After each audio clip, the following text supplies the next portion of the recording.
Mic check, 1, 2.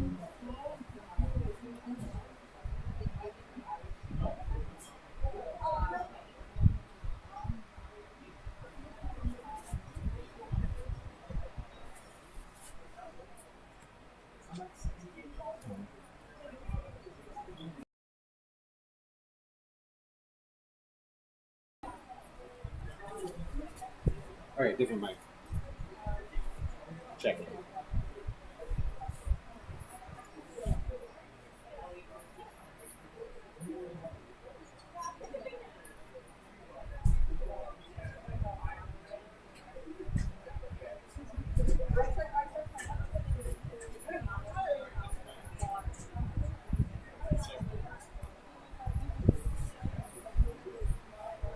Okay, 10s matches will start at 2:30, but I'll just leave the live stream running for the sake of it. Maybe I'll point it over here.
Right now.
No. Fucking way.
Out here in beautiful Cottage Grove, Wisconsin. for the MLR Combine Rugby Pro Day. Oh, Sean, you gotta show up to the crow's nest.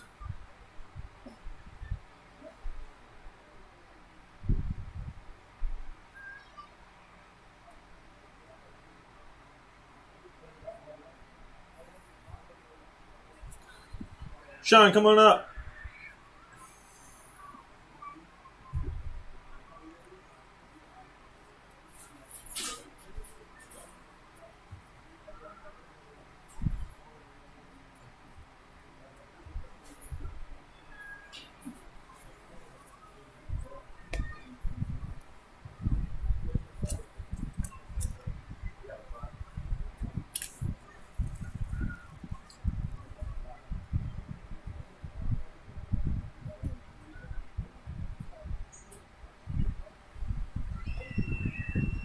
We got a Bronco run going on. 20, 40, 60. Time.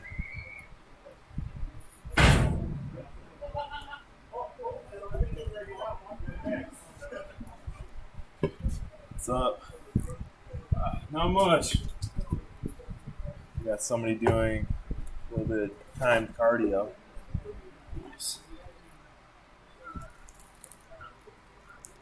Oh, is this a 6-minute drill? I think so. Looks pretty close to it. I think they just call it a full Bronco. I'm not sure if there's a time that they're aiming for.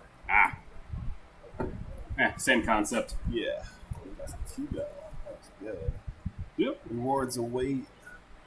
Yeah. I don't trust apps run by corporate companies, so I don't have that. They're definitely going to steal my data. No one needs to know how many times I visit Taco Bell. They don't need to know that. Taco Bell, not a sponsor. Certainly could be. That'd be nice. Throw a Taco Bell ad on one of these signs in the front here. Liv Moss? Yeah. Dude, get the bell right on the jersey? Yes. That would be good. Would love that. Taco Bell, you're missing out on some perfect sponsorship here. You're welcome for the free ad placement. Yeah, way too long, we'll go to Taco John's. Real sponsor us. Do they have a slogan? Oh. I feel like they do. I just don't. I remember, I think it used to be borderline offensive, and I can't remember if they changed it or not. Yeah. They do have some of the best fried potatoes. Oh, those potatoes ways, They're so so good. one of the best sides. S-tier tater tots. Easily. So good. Starting to slow down. Come on, push it. Hey, man, it's hard. Yeah. I hate those things.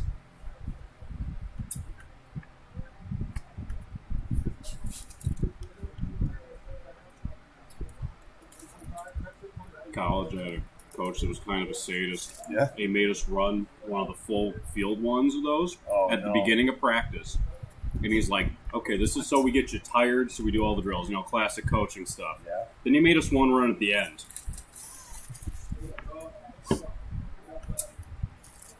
This was the first week of him coaching, by the way. Oh, my goodness. On a Division II team, really, and he really endeared himself to the team. Yeah. I did high school soccer for a year, and we always ran at least a mile before practice. And I just did not. I always knew there was a ton of running in soccer, but that's It was awful. The coach had this philosophy. He's like, you touch the ball for like 1 minute of the game. Yeah. The other, however many minutes your high school soccer was, you're going to be running. And I'm like, that's not how it works. There's a lot of rest. There was a lot of rest. I mean, A lot of walking around. part of getting good at one of those continuous play sports is knowing when to rest. Yeah, exactly. That's a really important skill. And this guy was not in shape at all. You know? He's the kind of guy that would send you out on a 5-mile run and he'd get a golf cart. I get him a golf cart. Yeah, it's like, come At least on, he dude. supervised you. My high school football coach would just have us run, Yeah. and would he'd leave. Oh, that's nice. No, it wasn't. The captains were kind of aggro about it, so I didn't have the seniority to slack off. But yeah, he'd say, "Oh, yep, you're running however many laps around the field," and he'd just go away, do whatever. I don't know. Eat a cheeseburger. I feel like that's also just cardio is super important, but I feel like any coach whose number one priority is cardio is kind of a bad coach.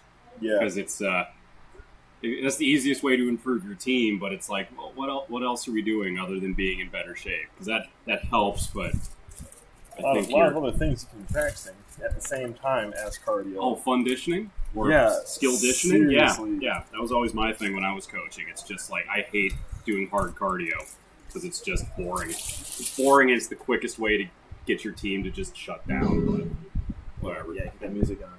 Mm-hmm. Man, that splash pad looks nice. Yeah.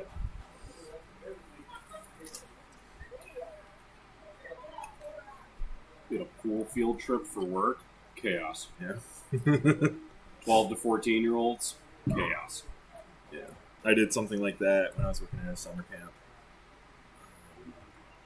Where did we go? We went to like a city pool, but there was a thunderstorm that day. So every time there was lightning, we had to wait a half hour. That's the worst. And every time there was more, the clock reset. Kids don't have the time management or the patience to deal with that. Yeah. So all the onus is on you. And I'm like, I don't know what to do. This is my last day. I'm not going to care what happens. You're in a fight. Sorry, this is when you got to figure it out. You're not going to always have somebody there to help. I want no part of this. Oh man, he's still going. This is long. Mm-hmm. Film the whole thing. Mm-hmm. Gotta be close to done. Yeah! There we go. Yeah, that was a lot.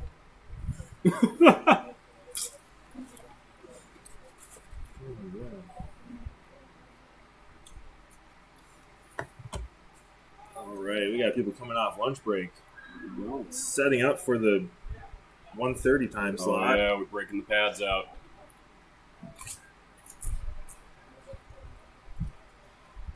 There were 4 groups before lunch. How's the turnout? About 60 people. That's pretty good. Maybe like 70 to 80. Yeah, It's decent. 60's pretty good. Yeah.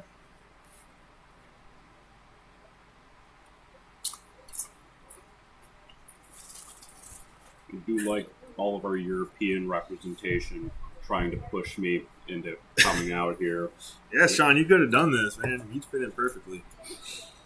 Man, I don't think you realize how broken down I was at the end of the season.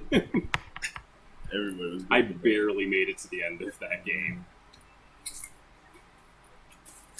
I mean, like, you just take some ibuprofen, put on whatever knee sleeves, elbow sleeves, compression that you need. So right after I broke my leg, and I was like, the year afterwards, I started doing running stuff again. I got all the sleeves. I had a knee sleeve, I had a lower leg sleeve, and I had an ankle sleeve, and I put all those on. And my friends would play ultimate frisbee or whatever. They called my bionic legs. Yes. Yeah, I'm finally able to do squats. I'm happy for you, That man. feels great. I am almost up to 135. There you go. I hurt my back deadlifting this winter and have not been able to do squats or deadlifts since. That's why you don't bounce your weights. Oh my God. Why would you bounce weights on a deadlift?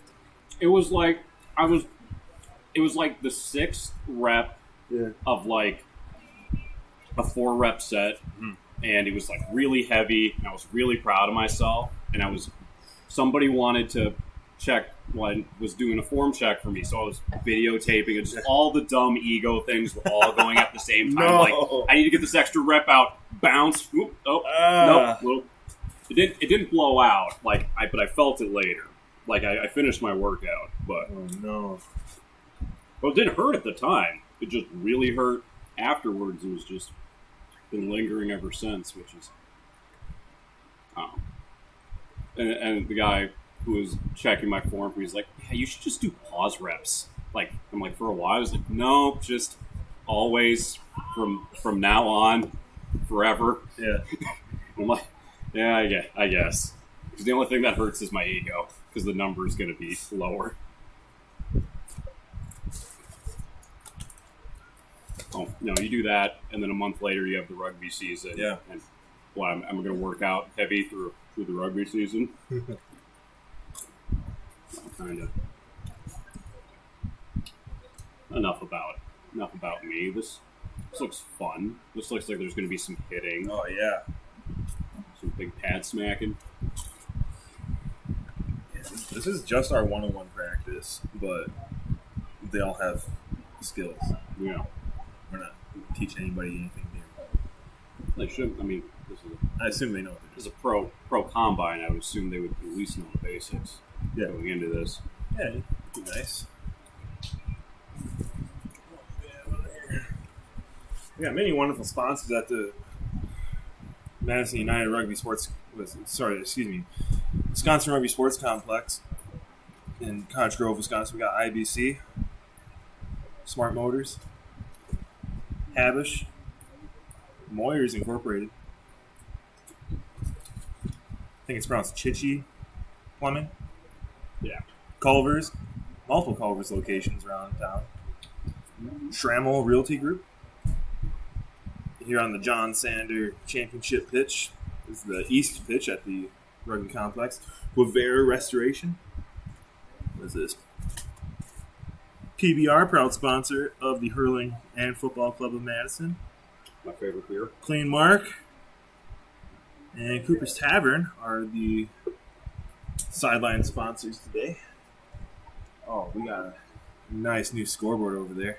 It's not a new scoreboard, a new sign on the scoreboard for Clean Mark, Becker Law, and Culligan Total Water. It was a very nice scoreboard, though. I like having that. I made that Clean Mark sign. Nice. They gave me the logo, and they're like, make it fit the whole sign. And I said, I can't without completely messing up how the logo looks. I think it looks fine because Yeah. it looks like those whenever they have like those MasterCard banners. It's always the MasterCard and then big things on the side. So it looks fine. It looks much better than if you had stretched it. Yeah, and I did stretch it. I'm like, this looks bad. Yeah, it looks much better than. And I sent it. Guido was the one in charge of printing the design. He's like, yeah, it's not going to work. I said, use the other one I sent. We got some other chairs up here. This is the first time I've seen a fan up here. Yeah, it's kind of hot up here. It's like way hotter than it is in the States. Coming out to Cottage Grove, Wisconsin, we got a wonderful splash pad to cool you off after you're done with rugby. Or just on a hot day, you got nothing else to do. What else we have? We have a, what do they call this? Field of Dreams. Field of Dreams. For All access. It's for special needs and physically disabled yes. kids. They play on all inclusive ball field. All inclusive. Yeah, they play on Tuesdays and Thursdays in the summer.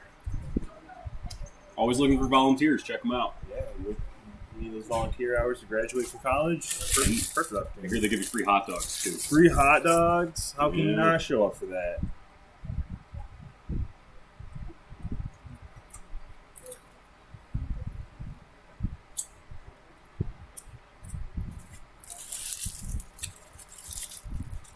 Oh, this break they have.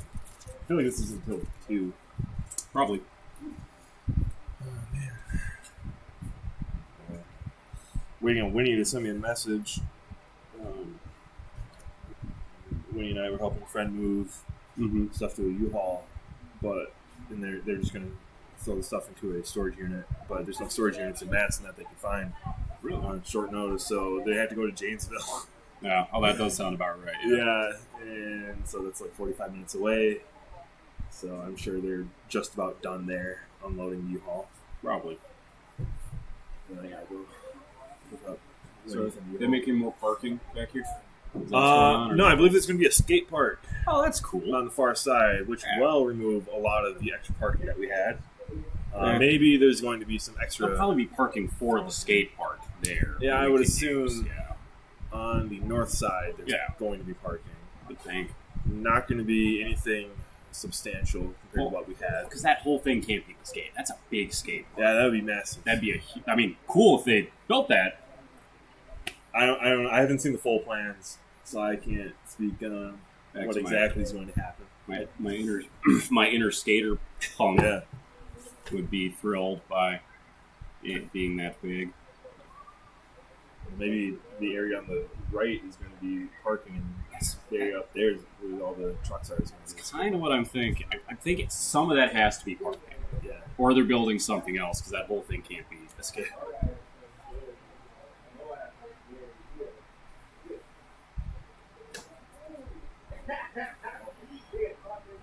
Odds on whether Rob shows up or not. You said he'd be here at 13:50.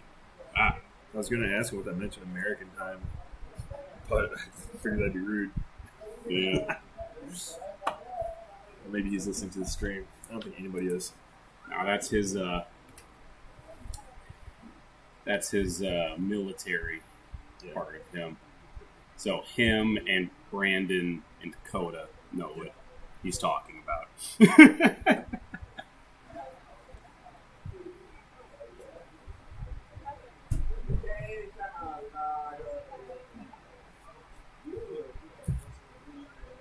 Looks like they're going to run a couple more drills, and then at least because they have all the stuff out. Yeah. And then the plan's 10s, right? That's what people keep saying. Okay. But I hope they do more than 10s. I hope they do 15s. I kind of get it. I understand. I mean, not everything translates, but it does give. It gives. Well, there's less people on the field, so you can give more attention to each individual person, and it gives you a little more space to kind of show off your skills. Mm-hmm. So that's nice. But yeah, I mean, 15s and 7s and fat 7s, aka 10s, are all different. So Fat 7s. fat 7s. Well, I've that's what never we heard that term. Oh, that's what we always called it in Minnesota. It's like we always. Nice. Well, it's also we do any club that was hosting a 10s tournament. It's like they're too big to play 7s, so they're hosting a 10s tournament and not a 7s tournament. Oh, yes.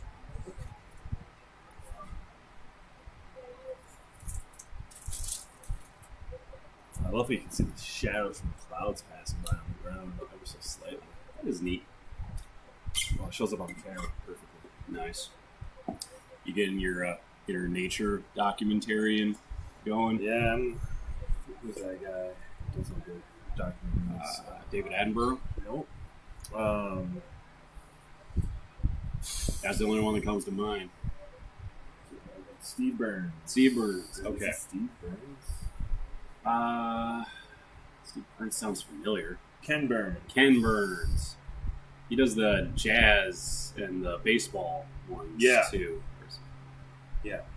His I find his baseball series is really funny to me because it seems like somebody with obsessive compulsive disorder who's just like irritated that they played baseball another year, so he has to make another documentary because literally he caught up.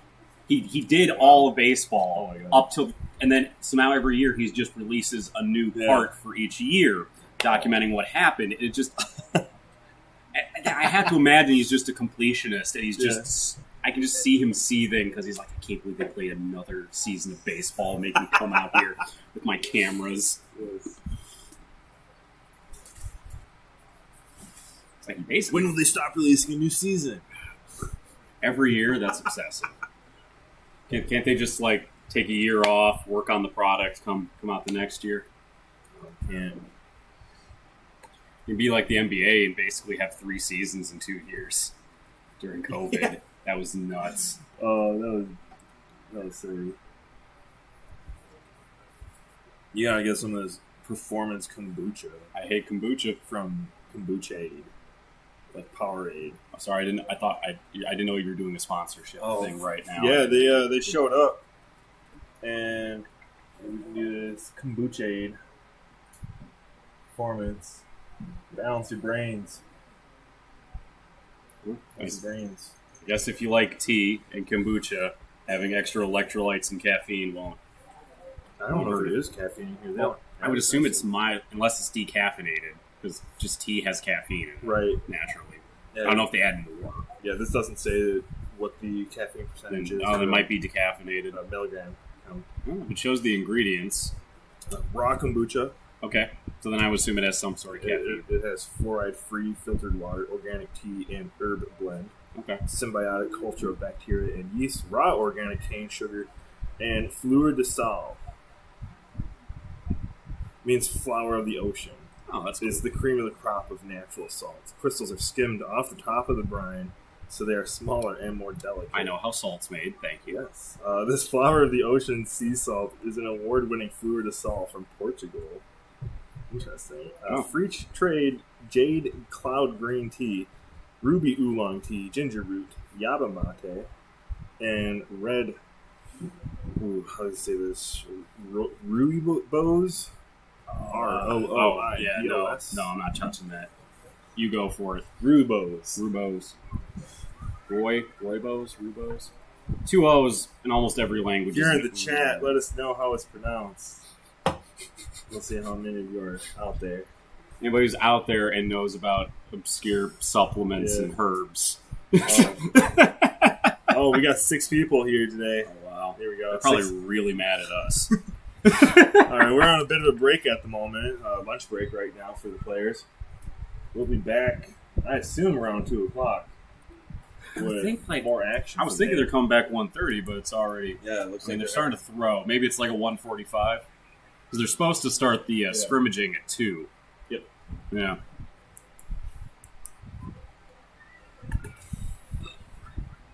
Oh no, we don't have a schedule up here. That'd be helpful. Oh, I do have access to a schedule. There you go. Posted it into the Discord. Also have the roster for the Green Bay Leprechauns. Yeah, it's been up here for a while. Yeah.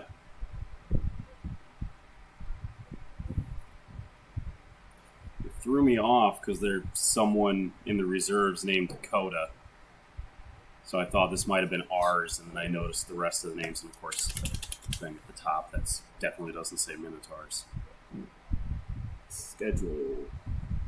Oh, I also could have looked at this grade thing because these are high schoolers. Okay. Yeah. What time is it? 1:30. Backs and forwards battery. Backs battery includes pin kicking, kicking and pass games. Forwards battery includes scrum progression and a line-out progression. Yeah, this is supposed to start at 1:30, so They're it looks behind. like we are behind. Line out. There's a thing called Kingpin Grubbers. That a condom brand?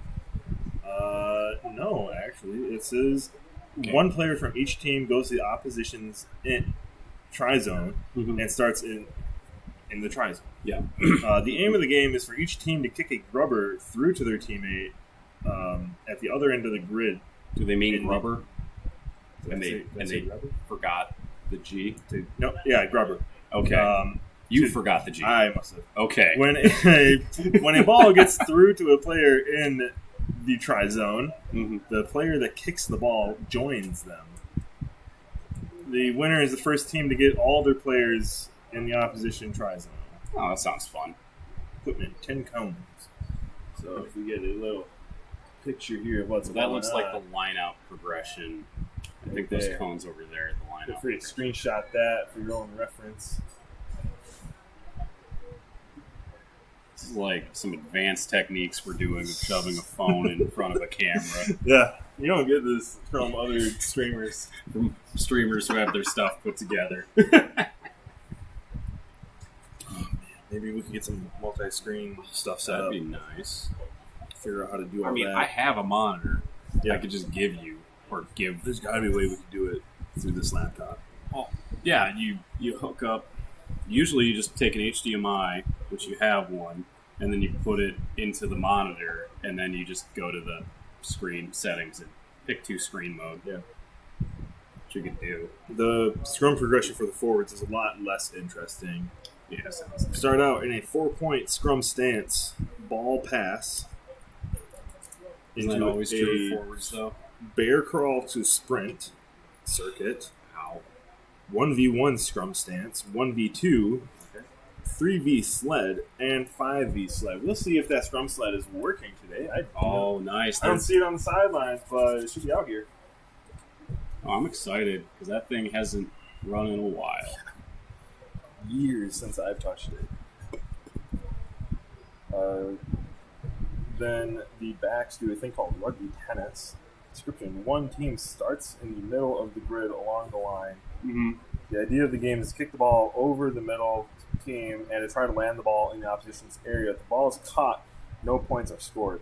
If the ball bounces in the opposition area, then 1 point is scored. If one of the players in the middle catches the ball, they gain 1 point. Then they swap positions with the team that kicked the ball. Yeah, it sounds like kick horse. It should be fun. I mean, you're just talking about the drills, forwards being less interesting. I think that's just rugby. Oh, practice no, in forwards general. got a thing called tic-tac-toe. Oh, that sounds For the fun. lineouts. Okay. How does this read? 4v4 with a hooker, 2 lifters, and a jumper. Okay. 4x4 grid. First group hustles to a space and sets up for a lineout and jumps. Second group shadows and defends the lineout. Successful lineout equals an X or O. Dropped balls are not successful lineouts. Equipment: 18 cones. That makes up the tic-tac-toe grid. Yeah, it's Oh, those over there. I yeah. get how this Yeah, works. They go to the thing, and then you throw it to Very them. cool That- how that's- this works here for the... Ooh, we should do that for practice. That sounds Yeah, fun. all right. So whenever a team wins a line out, they get that square. That's very cool. Sounds like a fun way to keep players involved in practice. Also sounds like, for our team, a good way for a bunch of people to get dropped down their heads. No, you just gotta practice it. You'll be fine. It's fine. I'm too fat to be a jumper anymore, so I don't have to worry about it. I started out as a jumper after my first season. Same, buddy. Same. And then, why did I stop being a jumper? I don't know. Did you get too heavy? No, I don't think I ever stopped. Did But they move you to backs? I started out as a wing, Mhm. and then I played fullback a game or two. Did you jump as a back? No, the next season I went to play lock, and then after that I went to 8. And then I tore my ACL the first time, There you go. and I went to play fly half. First time's always a fun qualifier. when we're Yeah, talking and then about these things. I played fly half for a season, tore it again at the end of that season. And then I went back to playing 8. And Oh, I love tore how it they're the just third keep time. moving you around so you can't get, so you don't really learn Yeah. any one position. No, it was fine. I Develop properly. feel like I was a very good fly half for the season I played. It seems like they're very wishy-washy on playing your body type or playing your skill set. They keep going back and forth of, hey, we got a tall guy. Let's Yeah. have him do tall No. guy things. Oh, no, he can pass and kick. Let's have him do pass and Yeah. kick things. Oh, we have other people that can play that position. Let's Ah, put them where we move back. need people. Yep. Those are all my decisions to play those positions. Besides the first time, that was because I was new and I didn't know what was going on. Greg's like, "Go play wing. You'll learn." I said, "Okay." Yeah, Greg doesn't care. If you want to play a position, just tell Greg and he'll be fine. I did, and that's why I got to play center most of that last Yeah. game. That was fun. I got to play center in a long time.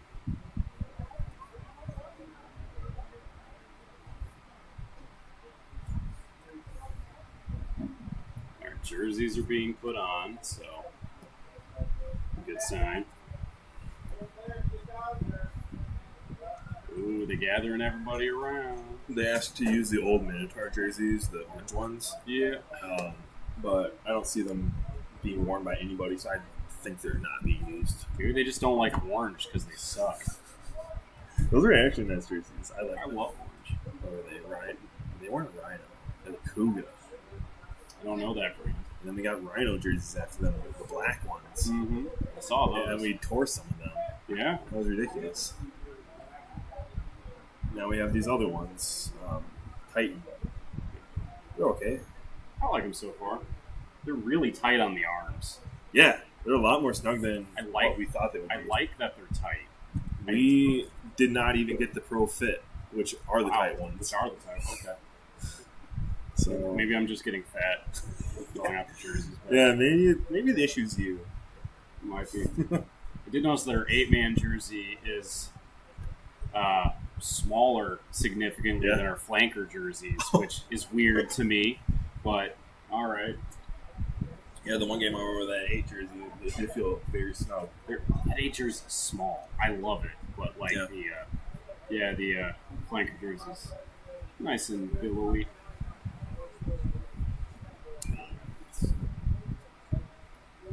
All right, action. All right, which group do you think is which out here, forwards and backs?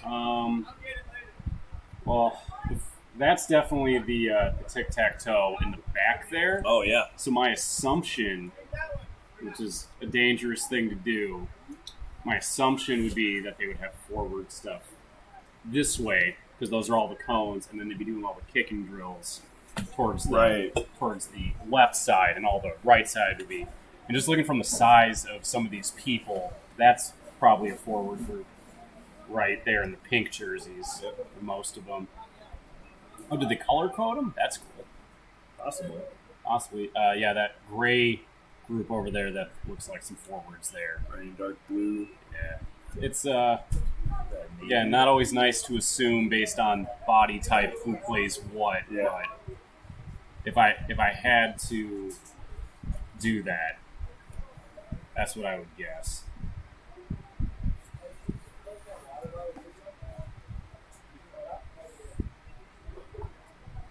Do you think Rob climbs a lot of ladders? I don't know. I'm going to assume no. Ladders aren't usually a thing that you see out here. Have they brought that technology over to Scotland yet? I assume they know of it. They know, they're aware of it. I don't know if it's very common. I've never been, so I can't speak too much on the I've not been. I've been to England, London, Portsmouth. I think that was it. I went to Canada for about 5 hours on a canoeing trip. Hope you had your passport. Didn't need it. Oh, illegal. I don't think it was in the boundary waters. Like Illegal. I don't think I needed one. I don't know. Maybe it was illegal. I just remember them telling us we didn't need a passport because of all the other paperwork we filled out to actually just go there and get our permits. They said it covered it. But, they could have been lying. I don't know. I didn't get arrested, so I'm fine. What's up, everybody?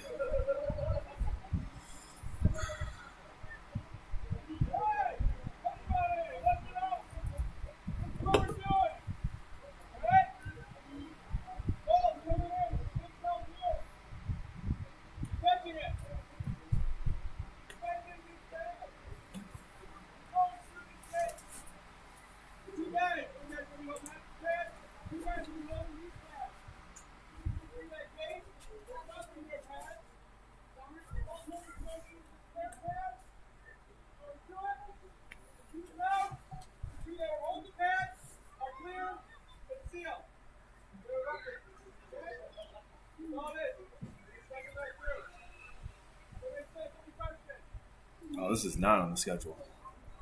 Fun. Little all-in-one drill. Oh, these are the fun ones when you hit the pads. I do like hitting the pads. I broke a finger trying to tackle a pad. Yeah. Right before my first game. It was like a Thursday. And I wrap around, it's one of the cylindrical ones. I wrap around it, but I didn't get my hands like all the way around. So my finger went right into the ground and it bent my pinky at a 45-degree angle at the first knuckle. That's whatever the big one is on the finger. The bottom knuckle, yeah. Yeah. Not on the wrist, on the palm. But I just popped it back in. I said, ooh, that doesn't look good. Put some tape on it and kept going. Yeah. Oh, yeah. You Get that pad. Yeah, that's a good one. Good. The ball's out. Also, the pad carriers then become the ruckers. That's interesting. I like that. 'Cause then you don't get bored doing the pad for like 15 reps in a row. Yeah. That's a good way to cycle through that.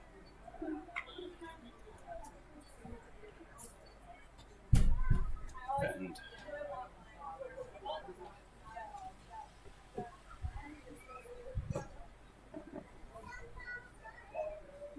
all right.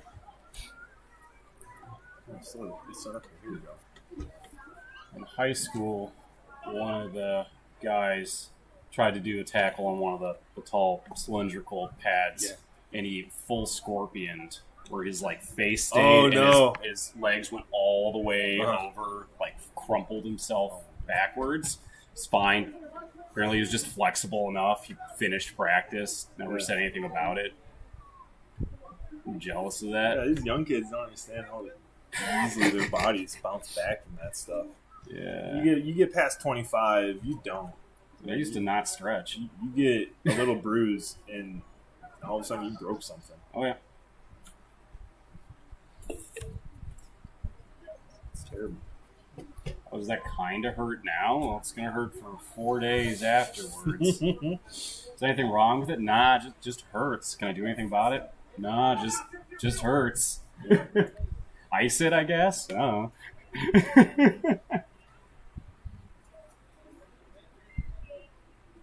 We're going quick in this one. Left one. It's slow over here on the right. Oh, I got there. Hit that. Explode through that pad. Gotta get angry at it. You gotta visualize the attack.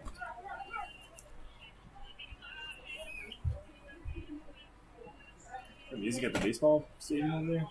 Baseball park? I don't know where that's coming from. I think it has to be. They usually play music. Yeah, the one across from it. Yeah, Probably. there used to be that tree line too that would block a lot of it. So we didn't have to see them. We didn't have to see them. Yeah. Now we got to look at them. Nasty baseball players out here. Gross baseball. There you go. Oh. There you go. Hit that. Oh, you gotta run through the pad. Yeah. Not to criticize, but number 10 Pink also didn't sit over the ball. He went over it. Oh, that's 16. It's so hard when you're doing these kind of drills. Yeah. To overrun the ball. Well, I just always look where the ball is. Yeah. It's kind of thing one when I ruck. However, a lot of these guys are backs. They don't know.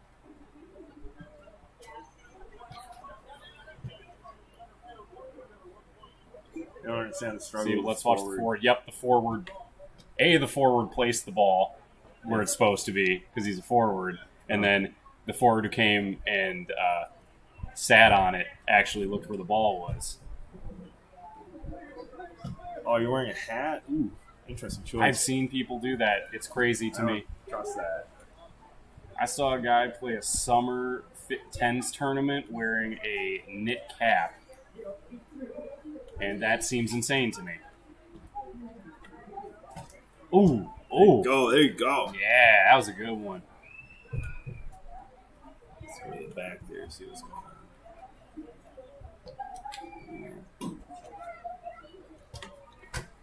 Ooh, that was a good pop. Yeah, Rob? Yep. Rob Sharp coming up to the crow's nest here at the Rugby They're Sports taking Complex. bets on whether or not you knew how to use a ladder. There you go. I'm a safety professional. It's kind of my shtick. You might not have functional Those are the kind knowledge. we teach.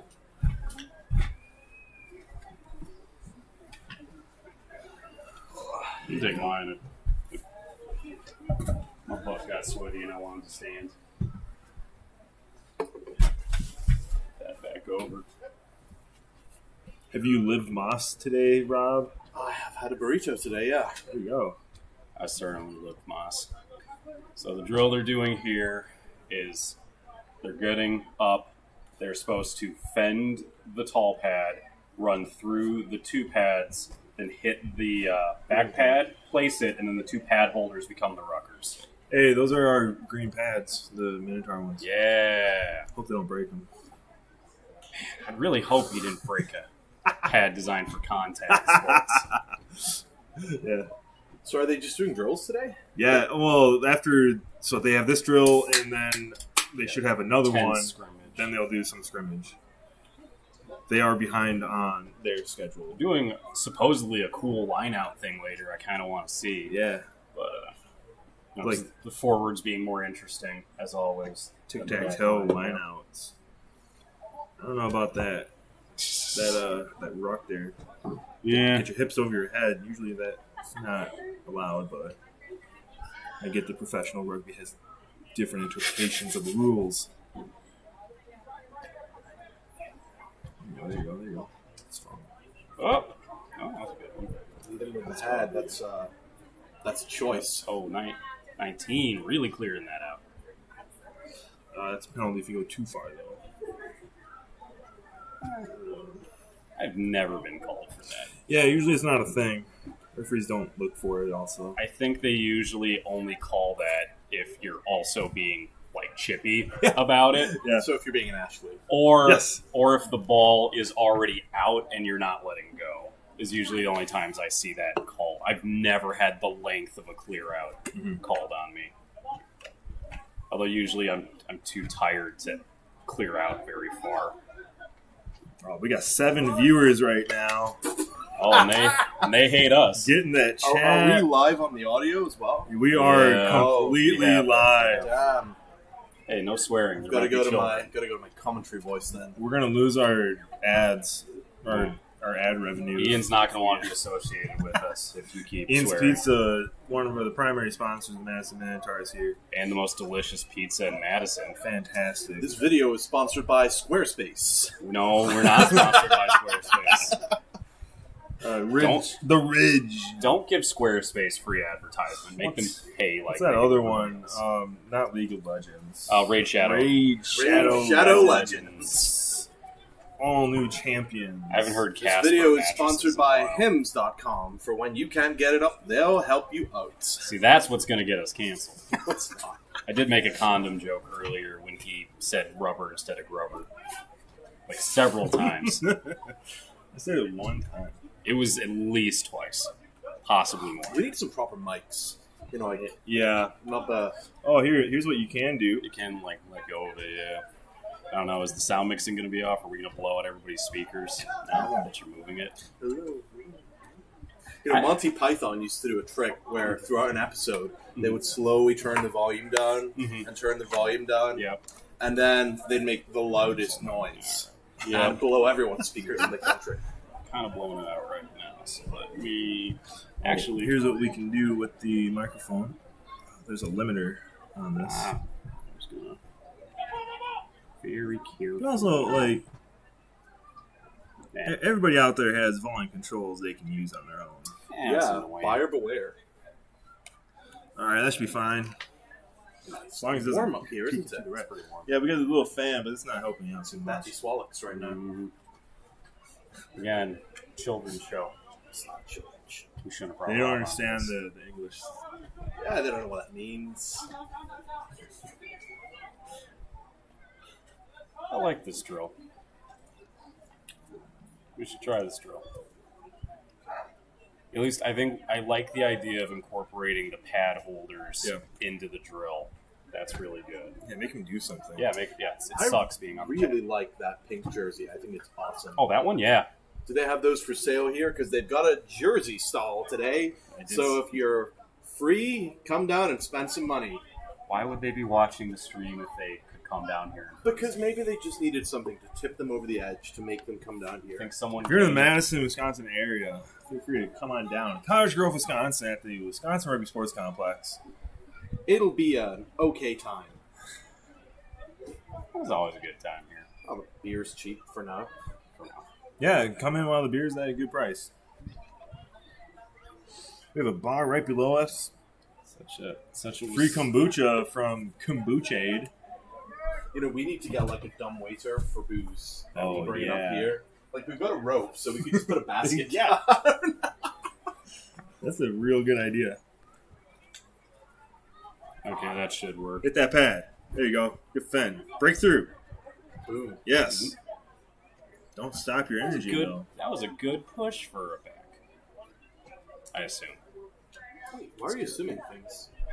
You gotta be confident. You gotta be confident, man. If they look like a back, they're playing back now. This isn't like football camp where they have the helmets and they put with the masking tape exactly where your name, your last name, your number, and your position. I mean, they have numbers on their jerseys, so... Yeah, but these aren't their jerseys. Are they not? I think they gave them out and grouped them.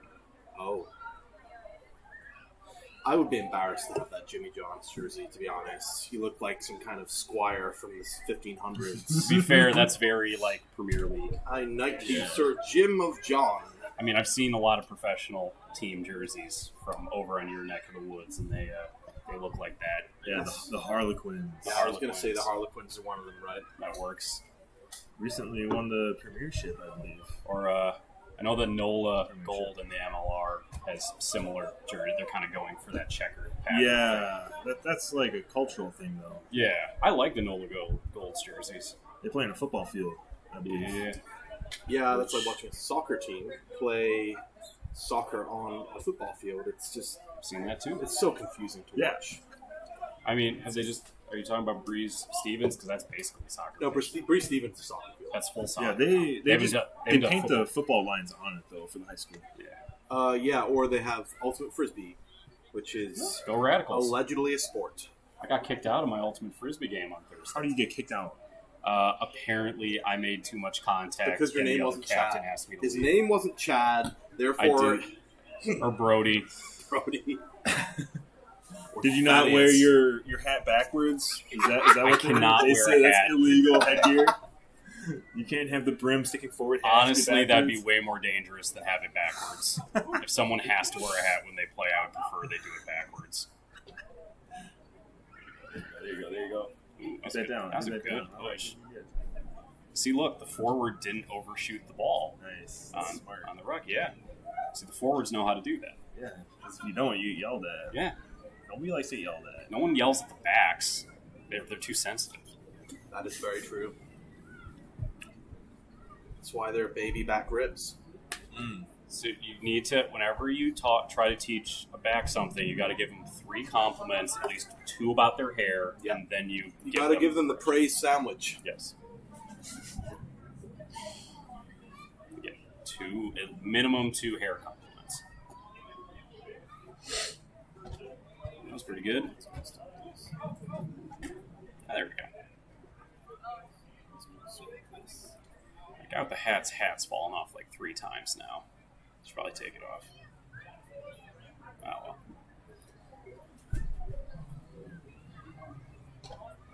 well. I ran into a guy pretty hard, and I apologized. He said he was cool about it, but their team's captain asked my captain to remove me from the game. Oh my goodness. Again, the most spineless way you can possibly do it. Which is actually why I was more mad that they just didn't tell me. Did he say ooh beforehand? That's No. what I want to know. While holding his fingers together. No. He didn't. He would not talk about me within earshot. I think he was scared of me. please tell your player to leave? Say, Drew, that is a really nice can of kombucha you've got there. Yeah. It's performance enhancing by the You looks of can it. balance your brains. Half of our Wow. airtime so far has been talking about this kombucha. You can get it for free It's free. if you go down to the bar on the 2nd floor of the complex clubhouse. Hey, why don't you stay and watch some? and ask for it. Somebody from Kombucha showed up and dropped off a couple cases, and they said just hand it out. That's awesome. It'd be great if we had like the Mountain Dew vehicle show up. And Said do that, one more, or let's even see it. the Red Bull vehicle. I didn't realize that the Jimmy John's team also had Dairy Queen sponsoring them too, which That's is awesome. That's which pretty is great. awesome. Oh, is that why they're blue and red? Dairy Queen, the stop sign of Texas. Hey, That's an hey, actual slogan they use. Is that really? Yes. hey, don't make fun of my comfort. Because voice. no one I used to work observes at Dairy stop Queen. signs in Texas. My sister used to work there. Oh, I got fired in like 3 months. I was 16. I didn't know what I was doing. See, I kept my teenage job for way longer than I should have. Oh no! Anything more than a year is bad. You might as well just stay I worked there at forever. Culver's from 14 to 18. Whoa! And you decided you didn't want to do that anymore? They scheduled me on my high school graduation, even after I asked for it off, with them saying, quote, people who are actually at the graduation need that time off. My manager's not realizing that I was a senior in high school, despite all the math. Did you tell them? I did. I told them that, and they're like, oh, okay, you still need to find someone to cover. Of course, I couldn't find someone to cover. Interesting. So you quit. No, I just went to my high school graduation, and they stopped scheduling me. I was given a note, and I was told to come in and pick it up on a day off. Yep. That's the person who wrote the note didn't even have the guts to show their face. That's to actually me. how I had it. I went to go check the schedule, and there was a note there.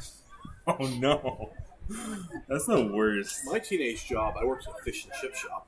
Yeah, Yeah, it was great. that sounds awesome. So Long John Silver. No, like in Britain. Not in, I went to a Long John Silver. This is a funny story. I was down in Texas for work, and somebody took me to a Long John Silver's for lunch. I don't know why. It was coated with a film of grease. Anyway, fast forward like an hour. I'm driving. Isn't that a selling point? For some people. But I was driving between sites, and I shit myself. Oh.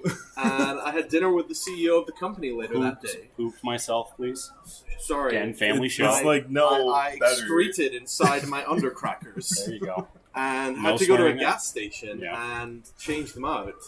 Power wash them. Yeah, I was walking Did you like did you do it like in the John Wayne. Did you do it in the sink? No, I just threw the underwear out. That's the correct move. Yeah. And then anyway, I had dinner with the CEO that evening, and they Did you told, mention? No, someone brought it up instead and told him. So I had to like. Oh man, somebody had it out for you. They poisoned your But, Long John Silver's. Like 7 out of 10 would go to Long John Silver's again for sure. Yeah. That person who brought up poisoned you to make you look bad in front of the CEO. Yeah, CEO was kind of funny. They miscalculated, but I still Yes. think there's treachery. Oh, of course. I believe the player in the purple shorts walking back right here is from the Metropolis. Oh, he does look familiar. That one there, number 11. Number 14. 14, directly in front of the long hair. Hands on knees at the 10. Right, 14, long Yep, hair. see. Metropolis from Minneapolis, Twin Cities area of Minnesota. I subbed in for their D3 game, Yeah. and photos of that got out online. And all my college buddies, who their club team plays Metropolis all the time, just were posting a bunch of comments like, "What? When did this happen? Why are you playing for Metropolis?" It's like I was trying to play for the Wisconsin Rugby Club, Trying to play for a good team. and they told me they didn't want my services and sent me over. And then we won. But Nice. Oh yeah, that was last year in the fall, spring, right? yeah, that was me trying to get my feet back under me. Yeah. Wasn't it wet or something? It rained. It was actually, I think, my favorite combination of like weather stuff, because it rained super heavy. Yeah. The 45 minutes right before, and then stopped 5 minutes before. So it was bright and sunny, and there was no rain, but the field and everybody was soaked. It was great. And it gave me the idea that I haven't gone through with yet of going into a game and just dousing myself with a gallon of water to make myself slippery. Because like 4 people. Try baby oil. I might. Oh, that's a much better I substitution. think that's actually illegal. Silicone-based products. See, I think Nobody will ever tackle I think you. actually lubing me You're up sca- is illegal. You're going to be sticky. I think water's not. And I think sticky's the opposite of what I'm going for. Slippery and sticky. I don't know how it works, how it happens, but that's how. That's the That- football with the stickum on your hands. Yeah. Yeah. Have we lost some viewers yet? I assume they just muted us. They can always certainly do that and throw on some other I audio. just assume anybody who's listening to this muted us a while ago. we are down to just me watching. Yeah. So yeah. Oh no! Can't wait for these guys to replay this, expecting some hot takes on rugby. We gave a couple of them. Squidge Rugby has a recommended video. So what should I know about Major League? I love Rugby? that. That's a good video. Right below that is the Manitown Scrum Down 2022 Westfield stream. Yeah. Also is when rugby players get cut from their team in MLR by Rugby Pass. And then I got my generic stuff. That video is actually very flattering for MLR, for Mr. Squidge. Yeah. Squidge is actually pretty high in American rugby. Yeah, for some reason I don't understand. I think he sees the potential and doesn't understand What's the potential? why it's not happening. I feel like I think the potential is gone at this point. Yeah. I think he sees that we have very good athletes and doesn't realize why we're having some of the structural Because problems. there's no we're having. money in rugby compared to other sports. It's not even that. That's because you can't have ad breaks in rugby. Well, they're doing that with these water breaks now. Yeah.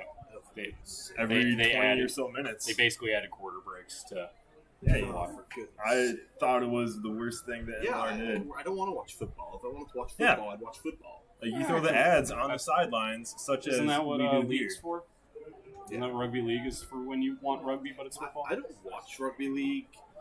I've watched a couple matches. It's very fun. I have not followed it. I get the appeal.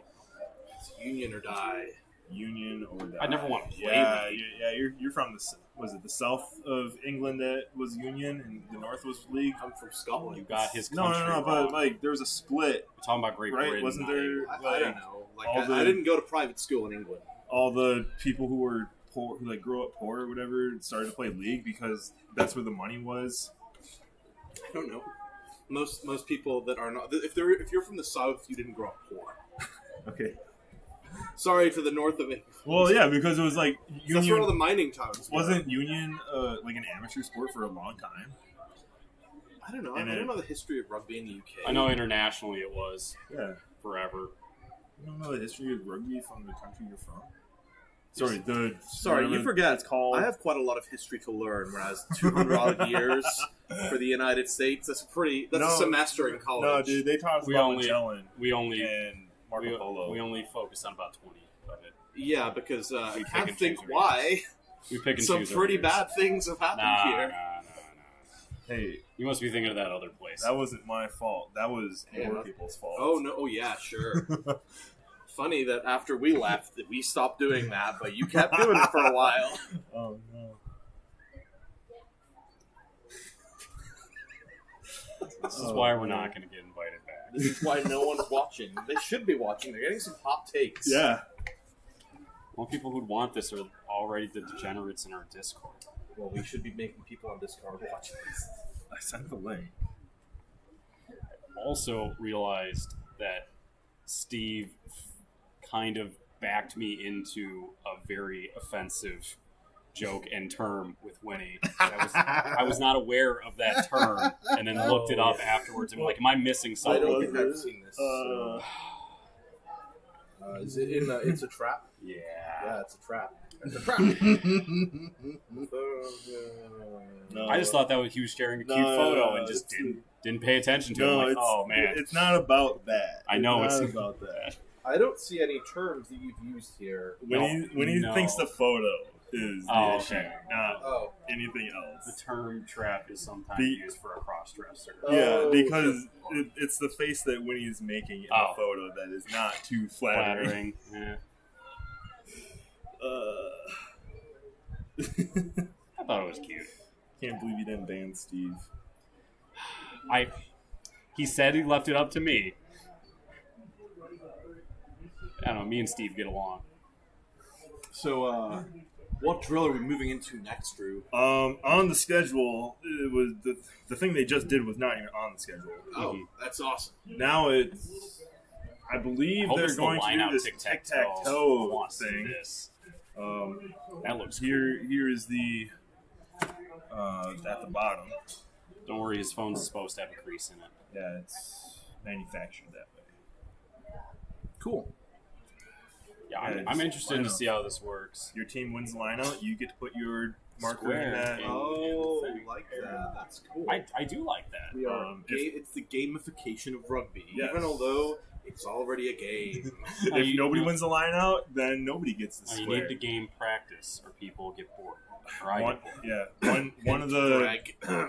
one of the teams are assigned to like run to a square with their hooker, and they throw when they're ready, and the other team has to shadow them and try to defend. So I like that too, because that's one of the skills like we don't practice enough is moving, is doing Yeah. like, because that's a very important skill. The higher up you get in rugby is the ability to adjust your line out on the fly like that, and we just don't do I that. tried it one season, and then I don't know why everyone just stopped. I know. It's kind of like how we stopped doing everything else that we practice. Well, we're short on lifters. Yeah, having an inconsistent number of people show up to practice also doesn't help. Oh, you mean the thing that hurts in every sport? Yeah. It's hard to keep practicing new things. It's hard to It's practice. important to try new things. It's hard to do the most teamwork oriented part of the game if you have different. The team is different every single practice. So I would just like to call out the fact there is a disappointing number of mullets here today. It's not hockey. Well, there's been a lot of mullets in society these days.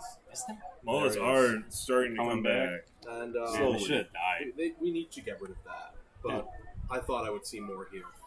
There is I believe, an 8-year-old child from Menominee, Wisconsin, about a half hour west of Eau Claire, near the Minneapolis area, about an hour east, if you're familiar, in the top 25 on Facebook voting for best mullet in the country for their age group.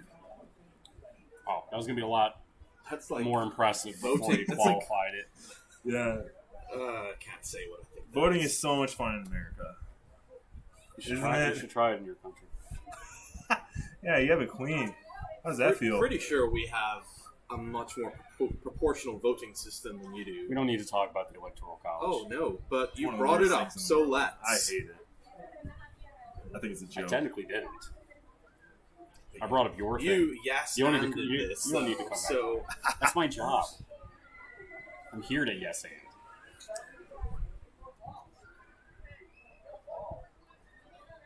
All right, we got forwards working on a scrum progression Like that. over here. Very exciting. This is the important part. This is what prevents you from getting hurt. Yeah.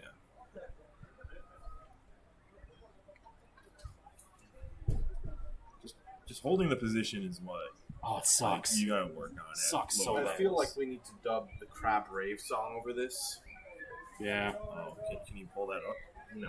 No, we Because don't. we'll get copyright strike. Oh, on really? that. Yeah, Oh, we'll no, copyright We'll get a copyright strike. Well, on the also, 6-hour if stream. anybody happens to still be listening, I don't want to blow out their eardrums in addition to having to listen to us. I'm going to turn this into ASMR rugby. It's like, oh, you're listening to NPR. Hello, and we are watching rugby today. Rugby is a sport from England with almost a 200-year history. It's a very physical game between two sides of 15 and involves many different types of players with varying skill sets. Making the stream every week takes a lot of money, so we are doing our summer donation drive for $10 a month. They're We'll give you doing a the bumper rubber sticker. drill right It makes here, you look so better than everyone else on the road. The grubber or rubber drill, depending on how Drew wants to pronounce it. Rubber. Glubber. Flubber drill. The flubber drill. Yeah, what a great movie. Man, I haven't seen that I movie in 20 absolutely years. disagree with that. Oh, come on. That's one of the worst movies of all time. How? What makes it bad? It can't be that The bad. worst thing for me was what McDonald's in the UK gave out, like little pots of slime Oh. that you could stick your fingers in and pretend it was flubber. Oh. So there was a point where Nice. most Yeah. of the kids in the UK were fingering flubber. Ew. Yeah, This is why we don't have any viewers. Wasn't that? this is Didn't why they? Jimmy Savile happened. I feel like there was a thing like that in America with like chicken tenders. You could dip it into some green sauce. I do remember green sauce. It's like the blood of flubber, the body of flubber. Yes. Oh, got it. Should I zoom in really close for this? So it's No. like tennis. It's like, If it was tennis, they shoot would it vertically. orgasm So, whenever they hit it. well, if it's tennis, they shoot it vertically, so you don't have to move the camera. oh, that's Oh, I right. didn't Well, we realize don't we're- have that angle, unfortunately. I so didn't just keep realize it we were allowing dogs at this. Oh, no, we always. No, it says no dogs allowed. Yeah, Oh well, who cares? Dogs are great. dogs are great, but you know, if we break one rule, what's the next one we're gonna break? Yeah. Bring in your own beer. I would vote for that one. Yeah, I vote for that one. Let's break Okay. that one. No dogs allowed here at the Wisconsin Rugby Sports Complex. One of the rules we have. I had a friend get attacked by a dog today, and 2 canines got in their face. They had to go get stitches. Oh no! The Was dog, this during pup play or? no, unfortunately, it was not. This is a real dog. And hey, good block. Oh, not the best. That counts. Yep. Yeah, that's good. You got it passed. See, I like this game. Own it. These are all backs, right? Yeah, these are the back drills. They're just warming their shoulders up. I like that they're going quick with it. They're not Yep. wasting time. Oh, out of They bounds. were. I think they figured out the rules a little more, and now they're going a little quicker. Far side, they're doing the tennis game where you have to try to let it bounce, similar to what we do with our volleyball thing. But we let it bounce once, which I think we should. Oh, where are you going with that ball? It's hard to film that one. It's easy to do this one. I like this. This is fast paced. I like go. Yeah. Oh, yeah. I like kick wars better, but this is pretty good. A second ball. Yeah. Oh, I like this. I like this. Oh, we got 2 balls.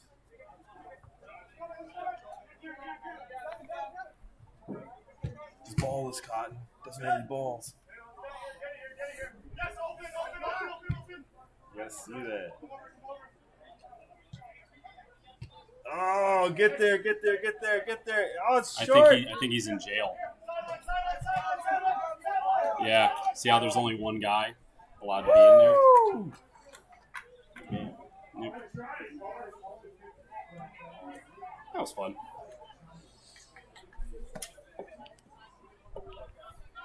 This is where I'd be mad if I was a forward doing this. I see them doing this fun stuff, Yeah. and they've been doing, Scrum. scrum. Still working on their scrum. Yeah, but progression. who does all of the main physical activity in rugby, really? I'd say Me? 90% forwards. Yeah, it's primarily forwards. When was the last time you played a game, Rob? 6 months ago. 6 When months was the ago. last time you didn't get injured in a game, Sean? Never. High school. When was the last time you didn't get injured playing rugby? A couple of weeks ago? I mean, when's the last time I didn't? But you phrased that weird. I know. The last time I felt good after playing a rugby game was high school. Although I like to think that's because I give it 100% for every game. You go to this fun little bar in Nashville, Tennessee. You get the drink called Trailer Trash. It's green. I think it has some vodka in it, and you don't feel anything. Did someone just comment that? No, that's what I'm saying right now. That's what you do to feel good after a game. Oh. I mean, heroin helps too. It's a lot more expensive and harder to get. Well, in Wisconsin, You'll say- unfortunately, it's not the hardest thing to Like find. Oxy's a lot more common. That is true. I feel like this isn't heroin. And we were worried about getting copyright strikes for playing. Oh yeah, we got demonetized a while ago. Go hard or go home, boys. So what is this? Just like combine training, or I think this is this is like a skills showcase. are there scouts? Yes. There's 3. So like Oh Guys yeah, with I mean, clipboards. the guy with Yeah. the hat. Yeah, those people, they are tracking numbers and Yeah. whoever, trying to find who looks good. And then they give their sheets to somebody associated with MLR, and then the MLR people decide if they care or not. I believe there are 3 representatives from MLR teams here today. I think the Utah team. catch. I don't know the other ones. I would never want to play rugby in Utah. That's A what lot a lot of of people people are going, do. though. So like, They're going to a lot of Pacific the Islanders. strength of alcohol. Because they're all Mormons. Yeah. Yeah, like the strength of beer in Utah would put me off. Like, how are you supposed to have a third half when you're drinking O'Doul's? Again, You have one and you're good to go because of the they elevation. have milk. They have milk. They're all Mormons. That's ridiculous. I don't know about all. It's like that video you watch online where a guy tries to down a gallon of milk and ends up throwing it all up. I can imagine that's shooting the boot. Yeah, shooting the boot but with milk. Way worse. I feel like that's what we should do here in Wisconsin, though. The dairy I state. feel like for the third half when we do boat races and stuff, for people who don't drink, we should have a gallon of milk. Gallon of chocolate milk. A gallon of curdled milk. No. Buttermilk? No. No, buttermilk is not curdled milk. It's close. I like buttermilk. I make bread with it. Yeah, that's what you use it for. You don't drink it. No. You don't Or you a put pint it, of it. you make fried chicken with it. You do make fried chicken with it. It's very good. With curdled milk? No, with No, buttermilk. buttermilk. Oh, sorry. Buttermilk's just spoiled milk. No, it's not. I feel like a lot of things are just spoiled milk. All yogurt, cheese. Yeah. There's a difference between, like, properly spoiled milk and then what you open in the fridge at, like, 1 in the morning and sniff and go, Don't tell my grandma that, who used to save the expired milk to use in baking. No. For God's sake. No. Hey, her cookies are good. She's still alive? Yes. Oh, good.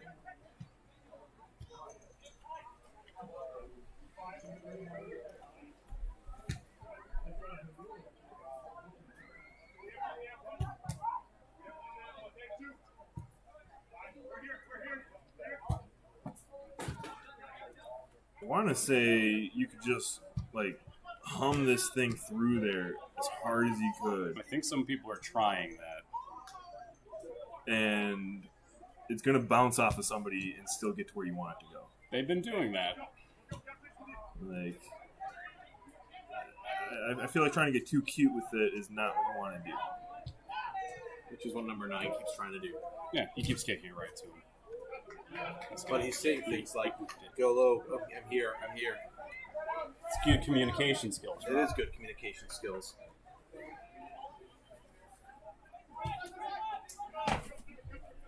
They should do this like dodgeball, where the people in the back, when they get the ball, they can hit somebody in front of them to get them out.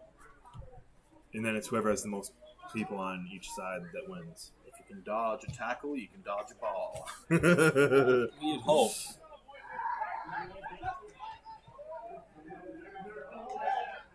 This is that killing dead air thing that you were talking about. Yeah.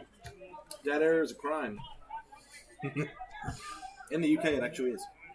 Is it? Like, it's illegal. If you own a radio station, you broadcast, it's illegal not to talk for more than 10 seconds because they think it's gone offline. Oh. It's also illegal to play the national anthem after the news unless a member of the royal family's died. Because then the country goes into like mass panic. They assume someone died. Yeah. Why would that be a thing? I mean, it's probably just tradition at this point that that's what they do. So then anytime someone does, they assume. But there's a certain national anthem you're supposed to play when someone dies. And it's like a very slow, sad Somber version of it. Oh, yeah.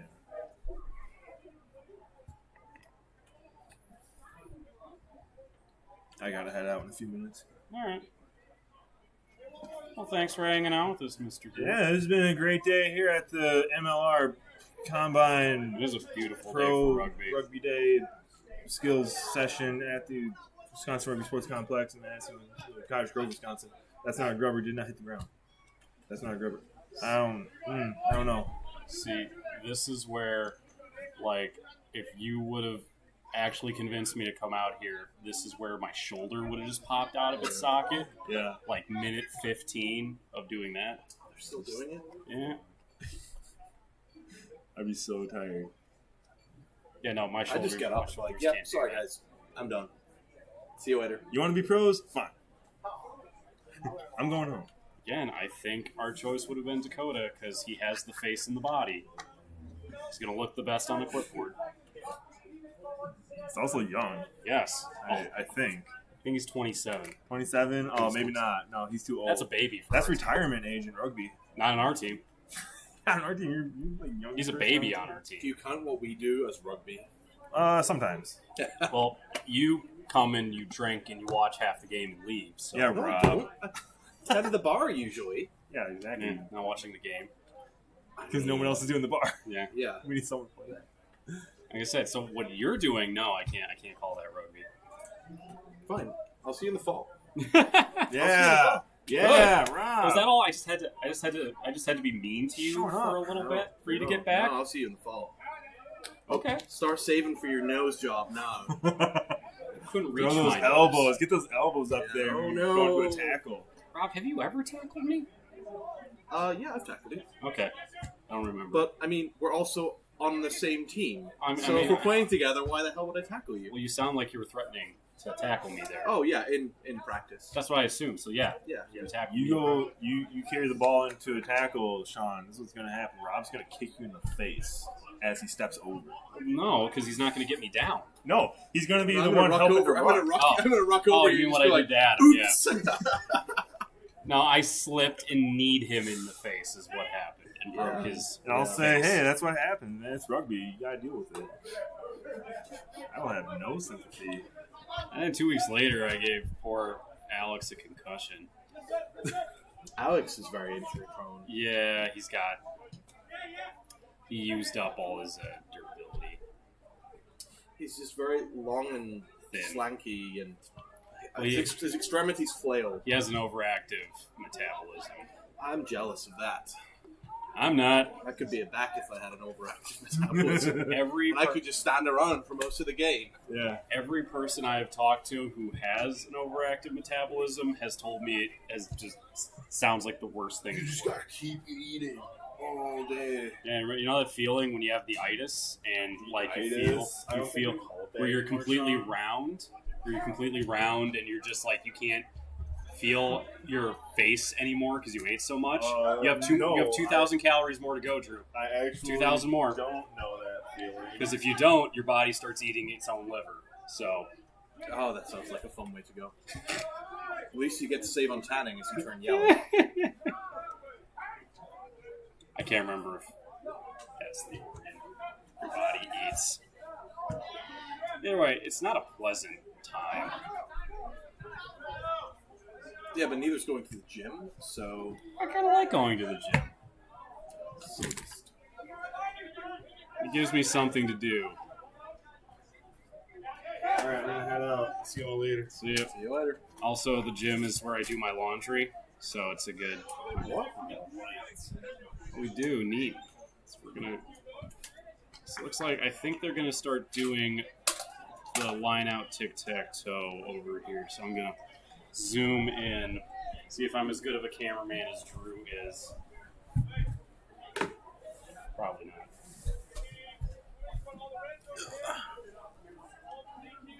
Wide, tight. There we go. There we go. A little wide. Yeah, there we go. Yeah. There we go.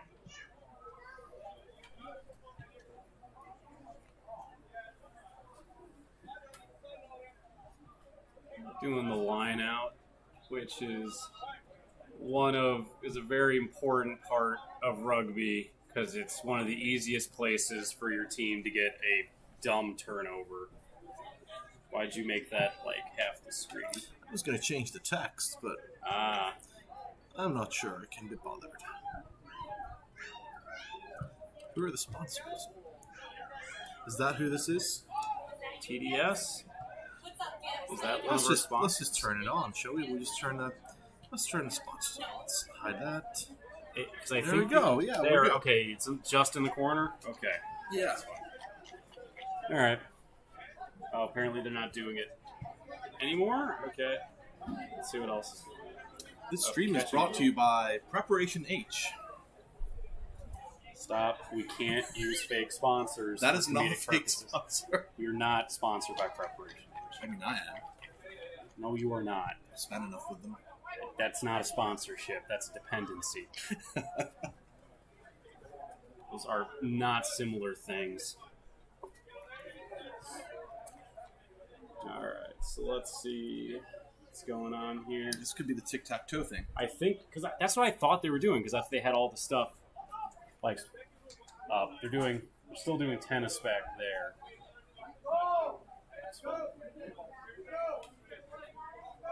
Here we go. This is the thing I've been waiting for. The line out being important because possession is everything in rugby. Yeah. So, and one of the easiest ways to lose possession is to screw up a line out. Yeah, you screw up your line out. Especially if you can't get it straight down the center. Yeah. And as a hooker, that is one of the more difficult things to do. Yeah. Especially under pressure. It's a weird motion to do with your arms. Well, you also have to use your hips, too, if you want to get the best distance, and I don't get much practice there, so. Our hooker in high school used to throw it in like a football, which is completely legal. Like a soccer ball, or No, American like, football? like an American football. Oh, okay. You throw it in one-handed. Because you throw in soccer footballs you're like supposed to throw it in. Sorry, yeah. Well, in rugby, you do it like soccer, European football, and then American football, you do the one-armed thing, and that's what my boy in high school used to do. He was. We were not very good at lineouts. Also, I was a jumper, so Yeah. Actually, it's a really abnormal feeling, isn't it? Being lifted. Yes, Like, it's very strange. a really weird feeling. Well, it's very hard, especially with younger groups, with lifting, because you just don't develop the upper body strength when you're young. So it has to be all technique, and as we know, children are bad at anything that requires practice and consistency. So you can't just have them make it up with technique. So I coached some high school rugby. I played high school rugby. A lot of people get dropped on their head in high school rugby. Yeah. Because, Yeah, I learned to play rugby in high school, and we had very similar issues. Yep. Well, it was also because, I don't know, I'm a try-hard, so when I was jumping, whenever on defense, I would lean super far to try and get it, and I did get a lot of them, and then no one would catch me, and I'd fall right on my side. I want to see that tic-tac-toe, but they're actually doing stuff over here. Yeah, so let's watch tennis. Let's watch some more tennis. Looks like they're doing pop kicks instead of grubbers now, which I think is a much more applicable skill. Yeah, especially for backs. For backs, yeah. Grubbers are actually, kind of rare. Pop kicks happen all the time. That was a good catch over there. Absolutely. Way to save his teammates' bacon. See, I understand the progression, but I would have started with this. And then moved down to grubbies? Yeah, I moved down to grubbers. At least, I don't know how their time goes, but I think this is just a much more applicable back skill. But which one's going to require more finesse? It's much harder execution-wise to kick a grubber than it is to kick a That's pop probably kick. why they started with it. Probably. It looks like we've got some lineup practices going on. Oh, over now there. we got it. Now Yeah, they're maybe we should practicing. switch over to the Fun stuff. forwards, The forward yeah. stuff. The cool stuff. the cool stuff. All the stuff forwards do that's real cool and interesting. The actual thing forwards do that are cool and interesting, which is the line out. Because a lot of And scrums. scrums are pretty... And mauls. I think scrums are... And rucks. That's like 90% of the game at that point. It is. I think those are fun. I don't know if those are very visually interesting. That's fair. Mauls, actually. A good maul's, I think, very interesting to watch. But, there we go. God, this has to be an exhausting drill for Yeah, the to do lifters. over and over, yeah. Yeah. I mean, it sucks in practice when we have to do it 4 or 5 times in a row, and you got to do it constant. And when they start, this is just the warm up. I think the goal is eventually to play tic tac toe in those squares. So they're going to be moving, then lifting, which is it's just a lot harder because even if you take out the movement part of it, just having to set quickly is harder. You can't load up as much to get that lift, so your technique becomes a lot more important when you're moving like that, or whenever you're trying to do some sort of quick line out. This is why defensive lifting is a lot harder than offensive lifting, because you usually have less time to prep. Also, looks like we got some, for lack of a better word, some slimmer forwards in this. This looks like a lot of loose forwards, who would generally not be doing as much of the lifting.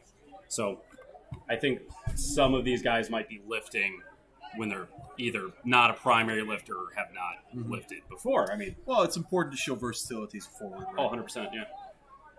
Especially if you're in the Type 5. Mm-hmm. You got to be able to be seen to take multiple roles. Yes.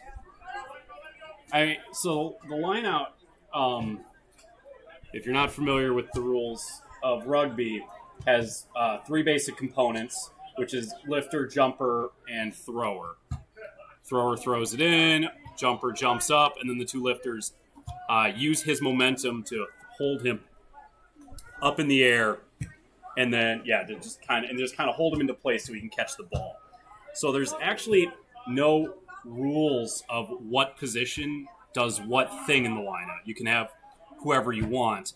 However, certain positions tend to be certain sized and skilled players, so they kind of end up into it. Second rows usually end up being jumpers. Props usually end up being lifters. And the hooker, who's usually either oddly shaped or uniquely skilled, for use of a better word, kind of the everyman, they end up throwing the ball in a lot of the times because usually they're a little too small to lift, a little too short to jump. So they're the Liam Neeson of the game. Yeah. They have a certain set of skills they've developed over a long career. Yes. You kind of just get, the hooker's the kitchen sink position of the forwards. You just kind of got to learn everything. It's the sport. It has multiple uses. The sport, yeah. Swiss Army knife, sport. Yep. We can use brands. Other utility knives are available. You can also just call them the short, wide people, but, Yeah. Well, that's most of the front row, to be honest. Yeah. I would say props are more of the short, round people. Not ideally, but you want that power. You want that power. If you can't get somebody who has the technique and the raw strength to hold up at prop, the next best thing is somebody who's not going to get moved backwards. Yeah. So that's kind of what it's saying. So it looks. I'm just guessing by body type. We have a lot of loose forwards here, which are the flanker and 8-man, and they're called loose because when you line up in the scrum, they're the ones who are on the outside, so they can get around the field a little more. And they're usually a little smaller than the other forwards and a little more athletic, ideally. And they work in space a lot more. So usually they are, at least from my experience, when you're a loose forward, you kind of have to learn to lift and to jump because you kind of fit both. So yeah, you kind of just end up doing that. Or if your team just doesn't have the upper body strength, like my high school and quite frankly my college team, you can't lift the people you're actually supposed to lift, which is just whoever's taller, which is the second row. Second row, they might be a bigger guy, a little heavier, so you just end up whoever is just that weight threshold where your particular forwards can lift that. And honestly, tight forwards like the front row are pretty difficult to find these days. Just because with the progression of the way that forwards play, where individuals are expected to lead pods and required to run more, you're not going to get guys that have that mass that is required, that driving mass, to be in the front row and also be able to run a huge amount of resetted pods. So it's certainly interesting how the sport has advanced over the past couple of years. I think it's very interesting as well because you look at international and pro league like MLR, for front rowers, they're getting smaller, not bigger. They're valuing the mobility a lot more than they are forwarding just the sheer size. And with modern training and technique and stuff, you can get over a lot of that sheer mass. But it's really because they're like truly like there's almost no international or high level pro props that are over 280 pounds. There used to be Scotland used to have some really large forwards. There's you'd see them run on. France did too. You'd see them running on, and they'd be huffing and puffing to get to the scrum, to get into position on a substitution. I should also mention real quickly, these are really long line-out passes, especially that third box. That is much longer than most teams will attempt, and it is all these hookers, and again, I shouldn't assume they're all hookers, but the throwers, these are all really impressive throws. So, you're seeing some of these aren't always on target, but again, that's a really long throw they are making. It's very impressive. It's weird that Drew left and we were actually like Talking about rugby. now we're talking about rugby, Yeah. like actual analytics. Huh? Maybe he was the he was the issue. Maybe you can't have a Rob and a Drew in the same room. It's too much. Yeah. This is, I guess. So I don't think they're.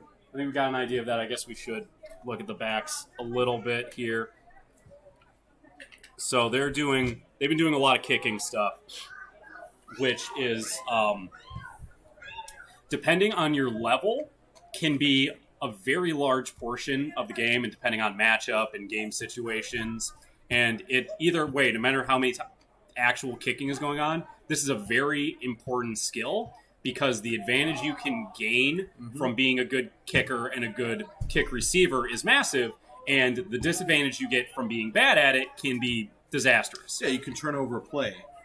Turnover play, you miss you can just straight up miss it, and you lose an extra 20 meters. Oh, now they're doing the competitive thing over there now. I turned it at the wrong time. They'll be doing it for a while. We do that for a little bit. We can focus on the backs for a bit in case anybody wants to check on whoever they're checking up on and they're a backliner. Yeah, what's interesting to me about the kicking is we don't see it too frequently in amateur rugby.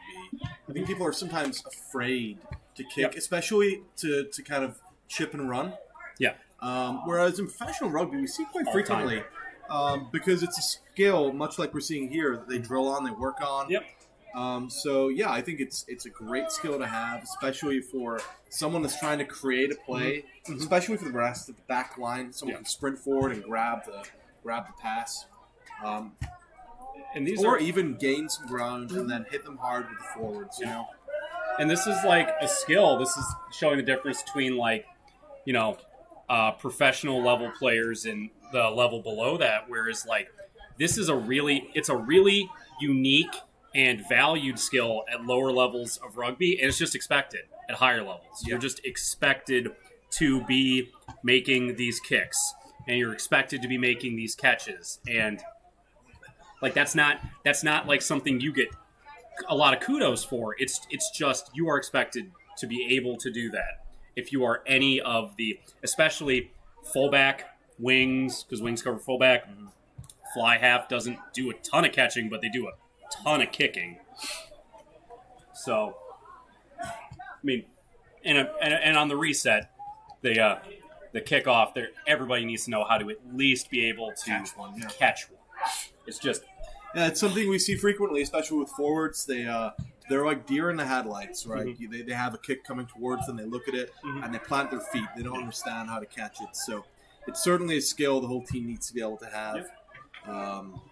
It's very important. A lot of that comes from the specialization of football, which is where a lot of these people are coming over from. In football, you are often actively discouraged from branching out and learning other skills. They want you to know how to play the one position, and oftentimes they want you to learn how to do the one thing in the one position. It's a highly specialized sport, whereas rugby is a very generalized sport. They want you to know there's obviously specialists in rugby, and every rugby player has their strengths and weaknesses, but you are expected to know a lot of skills. So this is kind of the mentality, especially if some of these guys are newer to this, and they're just used to being a backline player who grabs the ball and runs as fast as they can.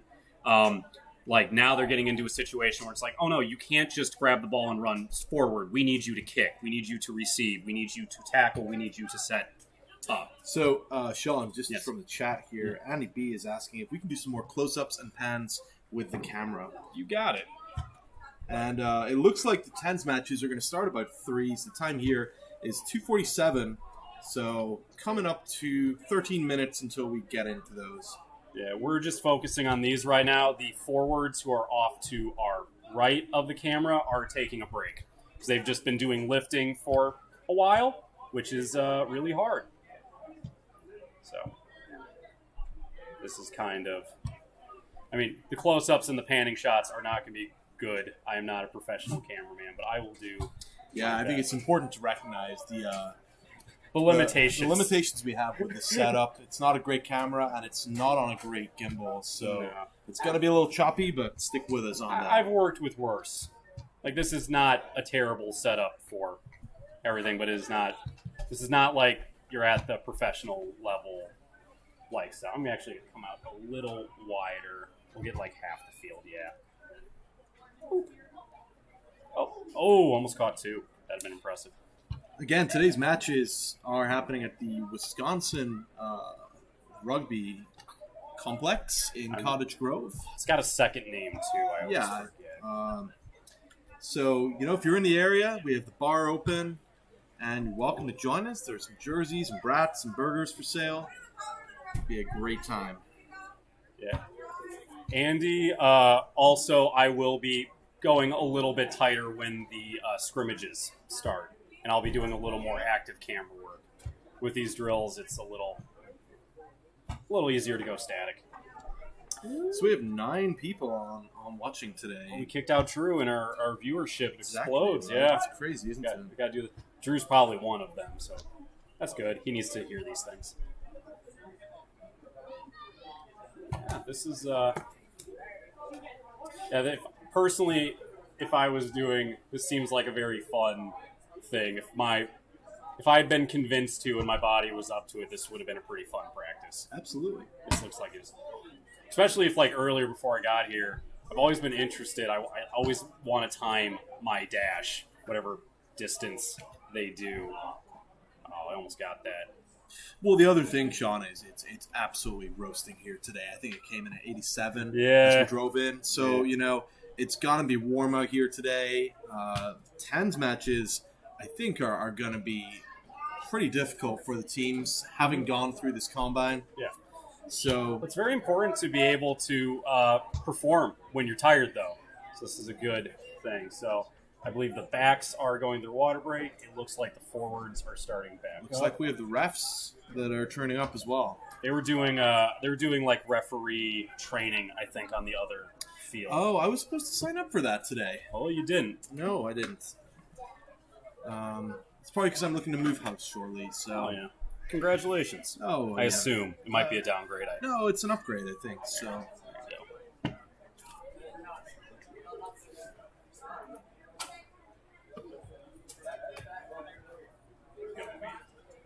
Yeah, I believe U.S. Rugby had the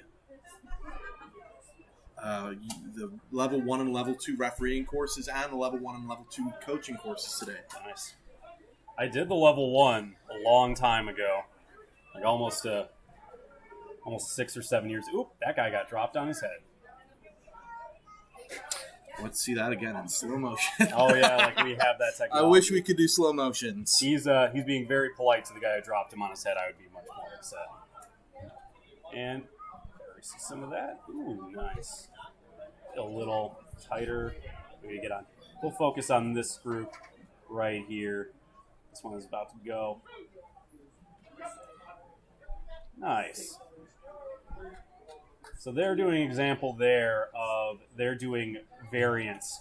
So when you're doing jumps, it doesn't necessarily go to a set pod.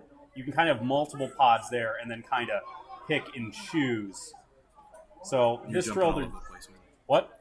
Oh yeah, I'm gonna zoom out a little bit. Zoom out. Yeah, it's fine. I'm trying. I'm a bad cameraman. But yeah, this is kind of like practicing how a line out would be in an actual game. This is actually the formation we kind of use, where we do a 5-man line out. Especially when you're throwing to the rear player there, the rear forward. If you're too obvious about throwing it there, the other team has more time to jump defensively, steal it from you. Whoa! Oh, they caught him that time. All right, that's good. How easy it would be to get someone to bring us a beer up here. I mean, if you're going to go get something or use the restroom, I'd say this is the time because I think they're going to start at 3. They're going to start the 10s matches, I believe is the plan. Do you want anything? Just anything. Anything refreshing. Okay. because it is hot in this crow's nest.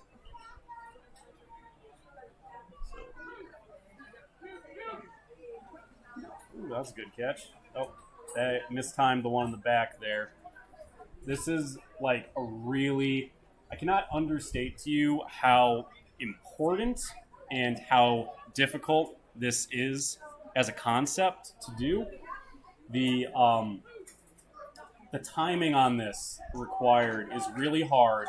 All of the pieces, because not only are you timing the jump and the lift, you also have to time it with the throw. Because if you are too early with the lift versus the throw, the other team can steal the ball more easily because they're usually reacting to the other team lifting.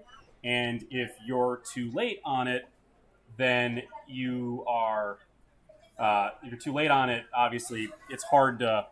Sorry, if you're too early on your timing, the ball just sails into nowhere. So it's difficult. And it looks like they're done. Forwards are done. So if you're going to use the bathroom, I'd suggest doing it now because I think we got about 5 minutes. See the refs warming up there. We got about 5 minutes, and then we are probably going to start our 10s, which I believe it says that on the schedule. So we'll start our 10s match. Rugby, at least in my experience, is played in 3 different numerical numbers of people, which is 15s, which is the traditional game. That's what MLR plays. That's what most international, that's what the World Cup plays. That's kind of the standard for Union is 15s. Thank you very much, sir. And then there's 7s, which is you'll see in the Olympics. That's the big place where 7s is shining right now, as that was recently inducted into the Olympics. The past 2 Olympics, we've had Rugby 7s, which is played on the same field with less than half the number of players. So that's just where you get all these crazy athletes just running in space, and it's really, really exciting. And to, you can do camera for a bit. And then what we're doing today is 10s, which is, I don't believe, really popular on the international level. It's very popular on the amateur level because sometimes 15 tournaments are hard to organize because you obviously need a lot more people, and you're eliminating certain teams because they just can't get enough people. And then 7s can be a bit exclusive because you need to kind of have a certain cardio level and a certain amount of speed to be able to play 7s effectively. So it's really only catering to a very certain skill set of players. Backs It's mostly, primarily and backs. not just backs, but fast backs. Yeah. Especially on the international level. I mean, you have some monsters who play 7s at 230, 240 plus, and those are the true athletic freaks of nature on this planet.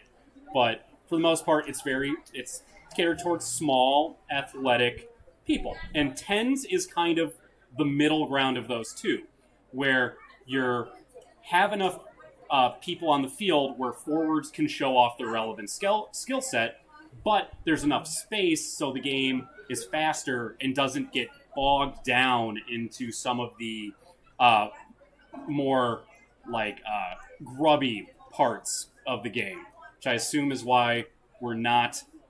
that's why I assume we're doing 10s instead of 15s, is because sometimes in a 15s match, everybody's right next to each other. It's hard to differentiate. It's probably a little difficult to evaluate some players because they're always in the middle of stuff. So you have 10 fewer players total on the field, and that's just going to allow these evaluators to really get to see these players work their magic. I also prefer playing 10s over 7s personally because I am a slow forward. Well, we've got some comments here on the live chat from Jermaine O'Neill. Oh, good things, I hope. Well, I think I know who Jermaine O'Neill is. But they say, I want to see Sean get out there for this. Yeah, it's not happening. Also, big shout out to the Madison Minotaurs for helping out with the live stream today. I hear they're a great bunch of lads and lasses and everybody. So. They're in my top 3 favorite rugby teams of the Madison area. Absolutely. Which I believe there are 2.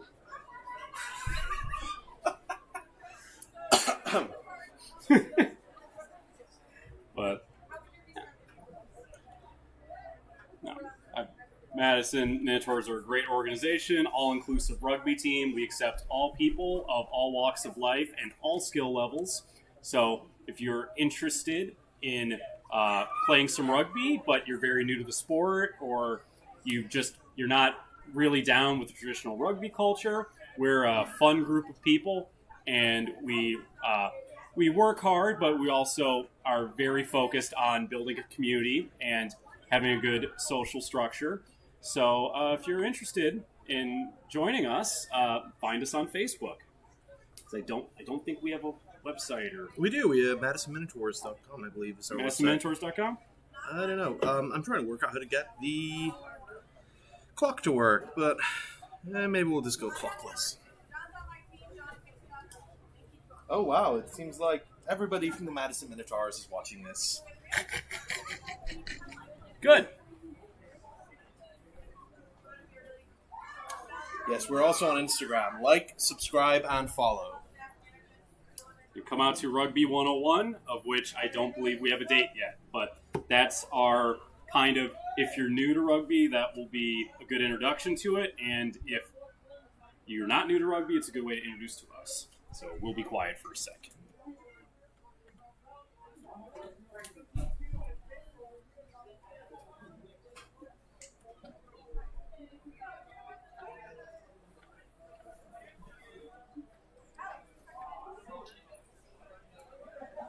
Assume they're color coded by their teams. I believe so.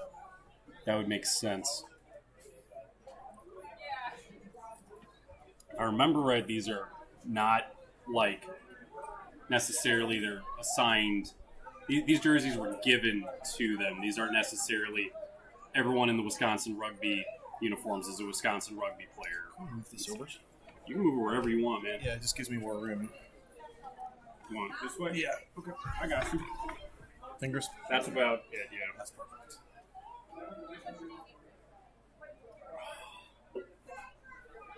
Personally, I'd go shirts and skins, but some people don't like playing a tackle sport shirtless. That is Those true. people are cowards. That's how I played at my rugby team's 50th anniversary game. They're very upset about that. I'll show you the pictures sometime.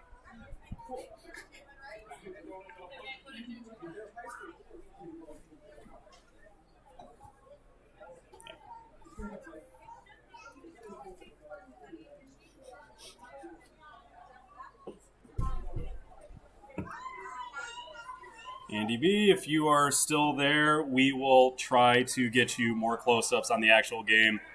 Rob is doing the camera now. He's much more competent than I am. I wouldn't say that. I'd say it.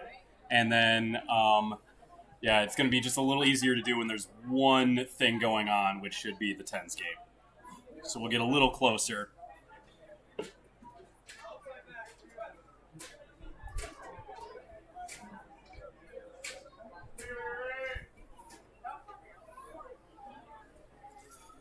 So you play any 7s or 10s? No, 15s for me. Always been 15s.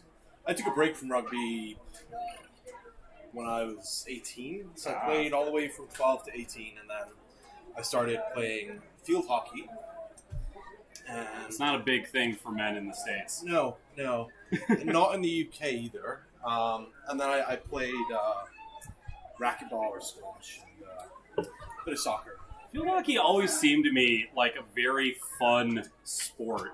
You don't understand how hard that ball is. Yeah. Like it's really hard, and if it hits you in the face, I broke my orbital bone playing it once. Like I believe those go faster. I mean, those are a little harder than like lacrosse balls, and lacrosse balls themselves are really hard.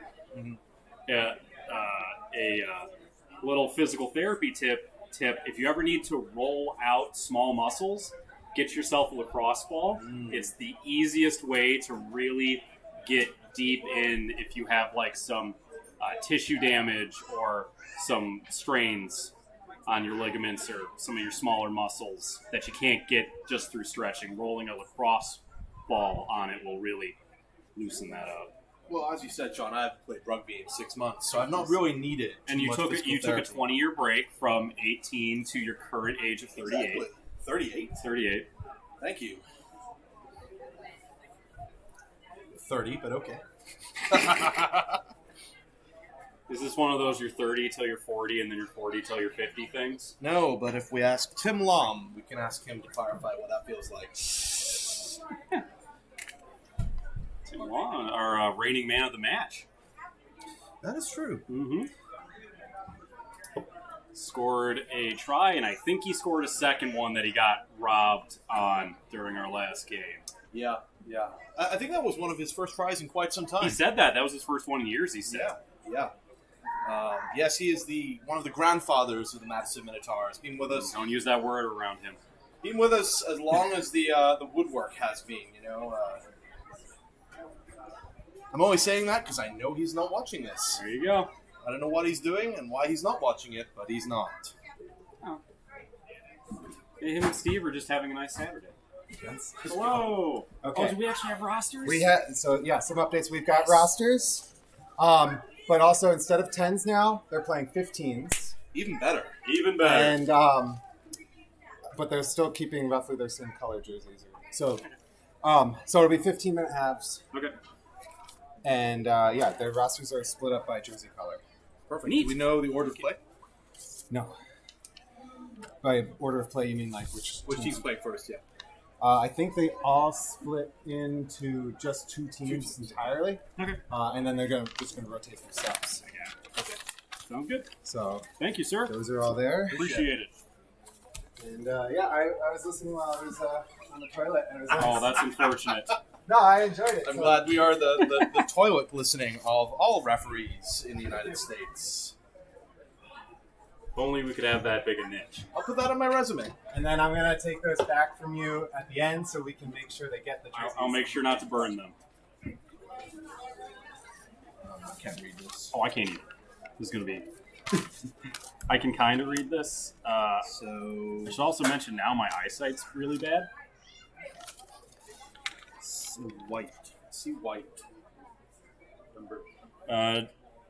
Jermaine, I know he didn't get it officially. It was officially held up. I think he had it down, and then he rolled over, and that's what the ref saw. That was my personal thing from being 20 feet away from it with Tim Long second. I don't see gray-colored jerseys. That's there's the slightly the ones that don't have the red stripes are technically it's white to a gray gradient, and then the red's going to be the red and the red. DQ, which is Dairy Queen, and then we have black. I see black, and I see blue, which is the Wisconsin Select 7. Yep. This is the black, which I am wearing today as well. This is the black. This is the blue. This is the gray. This is so complicated. So we are going to try and get names out there. If you are a friend or loved one who is checking in on somebody, or a care worker, or a care worker, as our rugby people are known to have, we will try to get everybody their due credit. We're combining teams, and we are working off of combined rosters, so we might be a little slow. Yeah. Also, I am old and have terrible eyesight, so. Also, those red jerseys, I can already tell, are going to be an issue because they have the outline numbers and not the. They look cool though. It always looks cool, but it's hard for the thing. Yeah, you can be in charge. I will try to give. You got the camera. This is on me. I will do my best. Let's see if I can weight some of these down. You're doomed. There's your phone. Thank you. And use my wallet. I'm going to use the garbage here from my lunch. The Live Mass. Live Mass. Hopeful sponsor in the future. I don't know if anyone's ready for the diarrhea that is caused by that. I just think you have a poor constitution. Well, I'm British. We don't really have a constitution. That's true. Do you have a Magna Carta? We have a Magna Carta, yes. Something like that. I pay attention in history class. right. So we're a little behind here. It's 3:07. We are looking to get started in the next couple of minutes. So this is a dynamic event. Yep. And sorry if you missed the announcement. We're doing 15s instead of 10s now. So the teams have been grouped roughly into similar colors. Similar-ish. So red and pink on one side, and blue, white, and gray on the other. So we go black to blue to gray to red to pink. Getting my color theory in here. And if you're watching this live on YouTube, why don't you give us a comment in the live chat? You go to red to Dairy Queen to white. I love how the official listing for those jerseys is Dairy Queen. Well, it looks like we're about to get started here.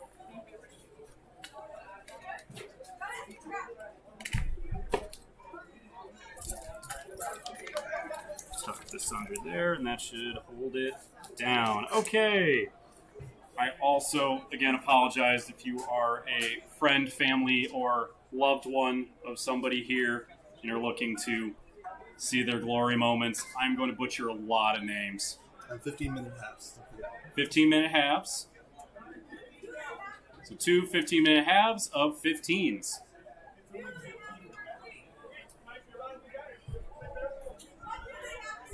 Looks like we're about to get underway here Oh, yeah. on the John Sadner's championship pitch.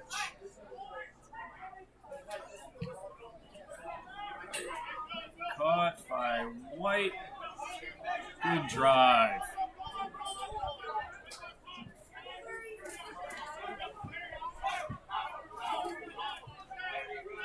All right. Excellent pass. Ooh. Oh. A little cavalier about that. That's they called knock on. Yep. So that is a turnover. If you hit the ball forward or otherwise don't catch it and the ball goes forward on a pass or really any other attempt to bring the ball in, it is a knock on and the ball is turned over and it's basically given a scrum to the team that didn't commit the knock on. And it's always advantageous to be the team whose scrum it is because you get all the timing and stuff. All right. Excellent scrum there. Passing it out. And, excellent scoop up by number 14 for Blue. Turnover, they got numbers on the outside. And that is an excellent tackle by 18 on Pink. All right, passing it out, bring it back into contact. Ooh, that might have been a little high, but the ref might have given him a little bit of leeway because he was going to ground. Tackles in rugby have to be between the knees and the shoulders, otherwise it's high. Ooh, excellent breakaway by 15 Black. And that is a try by 15 Black, Jordan Thompson. Excellent try. That was just a bit of a scramble drill by the, I guess we'll call them the monochromatic team. The monochromatic team, those were backs with just keeping the ball alive long enough for a breakdown in the defense, and then a great bit of running by Jordan Thompson to find a hole, deke out one of his defenders, and had enough gas to score the try. Yeah, Andy, just seeing, can you mention the names of the players? We have, if I can show you here, these are all the names we have. All different all teams. Handwritten, so we don't, we're trying the best we can, but... If I remember a name, I will do it, and anything big or noteworthy, I'm going to try and look at. That's why I got the try score, but the individual carries are going to be hard, unfortunately. If you know somebody whose name you want me to particularly comment on, put it in the chat and I will do my best. Excellent catch by 22 Black. Tackle by Red. Ooh, strong running, but got around the ankles. That excellent crash ball. So, and, ooh, there's that grubber they spent so much time working on. I believe that is 19 pink. Being very casual about it. I don't have a 19 pink, so I obviously read that number wrong. Getting it out to red. All right. So this is kind of a lot of very basic rugby offense, whereas you are running crash balls with your big guys in order to suck in the defense and give your backline time. Oh! 11 red with the unfortunate drop. He had a lot of room there, but unfortunately knocked it on. I think it's mean for me to mention his name after a big mistake. Yeah, I think so. So I'll leave it there. But 11, I'll wait till he does something he'd want me to mention his name on. All right, a lot of subs. Don't ask me to tell you who came in and who came off. But bunch of subs here. Obviously, this is a showcase. So we are trying to get as many people as fresh as possible to show off as many skills as they have. So I assume they're doing rolling subs. Yeah. I assume they are just going to be throwing in people to keep them fresh as long as possible. So we're going to have a reset scrum that's going to go to the monochromatic team because it was a turnover by the red tinted team. Excellent push there. All right. Oh, a slightly off pass by number 21. Excellent recovery by 13 white. And I believe that's a 9 white in there. Excellent. Ooh, risky pass. Successfully caught and very nice to see a scrum half going in and doing the dirty work to keep his team having possession. And all right. Other than the is that offsides?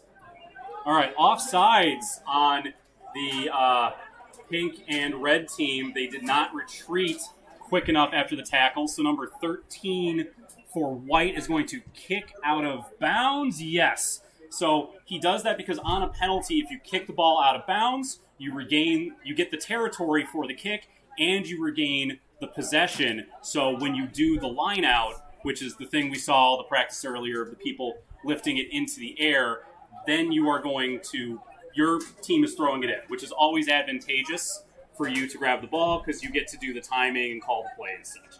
Excellent throw in, rainbow to number 12, blue. All right, a bit of a loose pass there, but excellently recovered.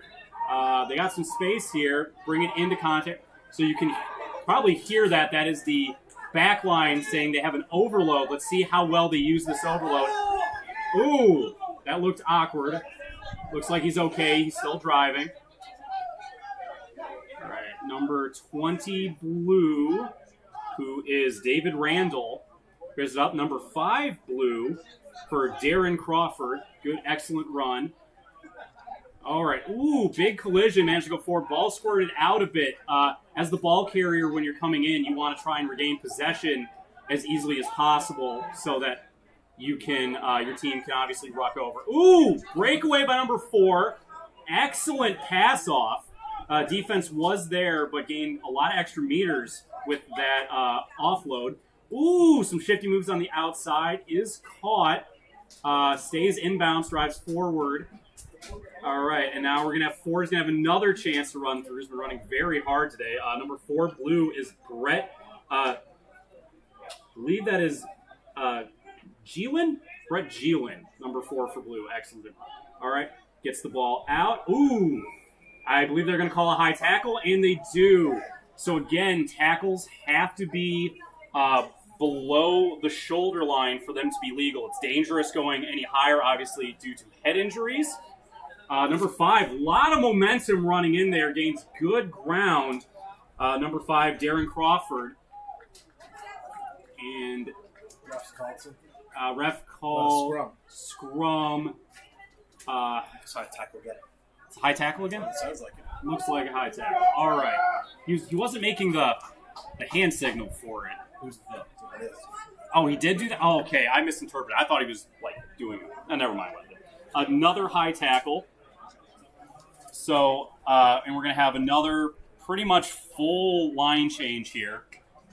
Again, if you are doing, like, a full by-the-book rules game of 15s, you only have 8 subs that you can make the entire game, and they can only come in once. So it's like in baseball. You can't cycle your subs. Can't cycle your subs. You cannot go out and then come back in. Obviously, this is just a showcase for MLR scouts.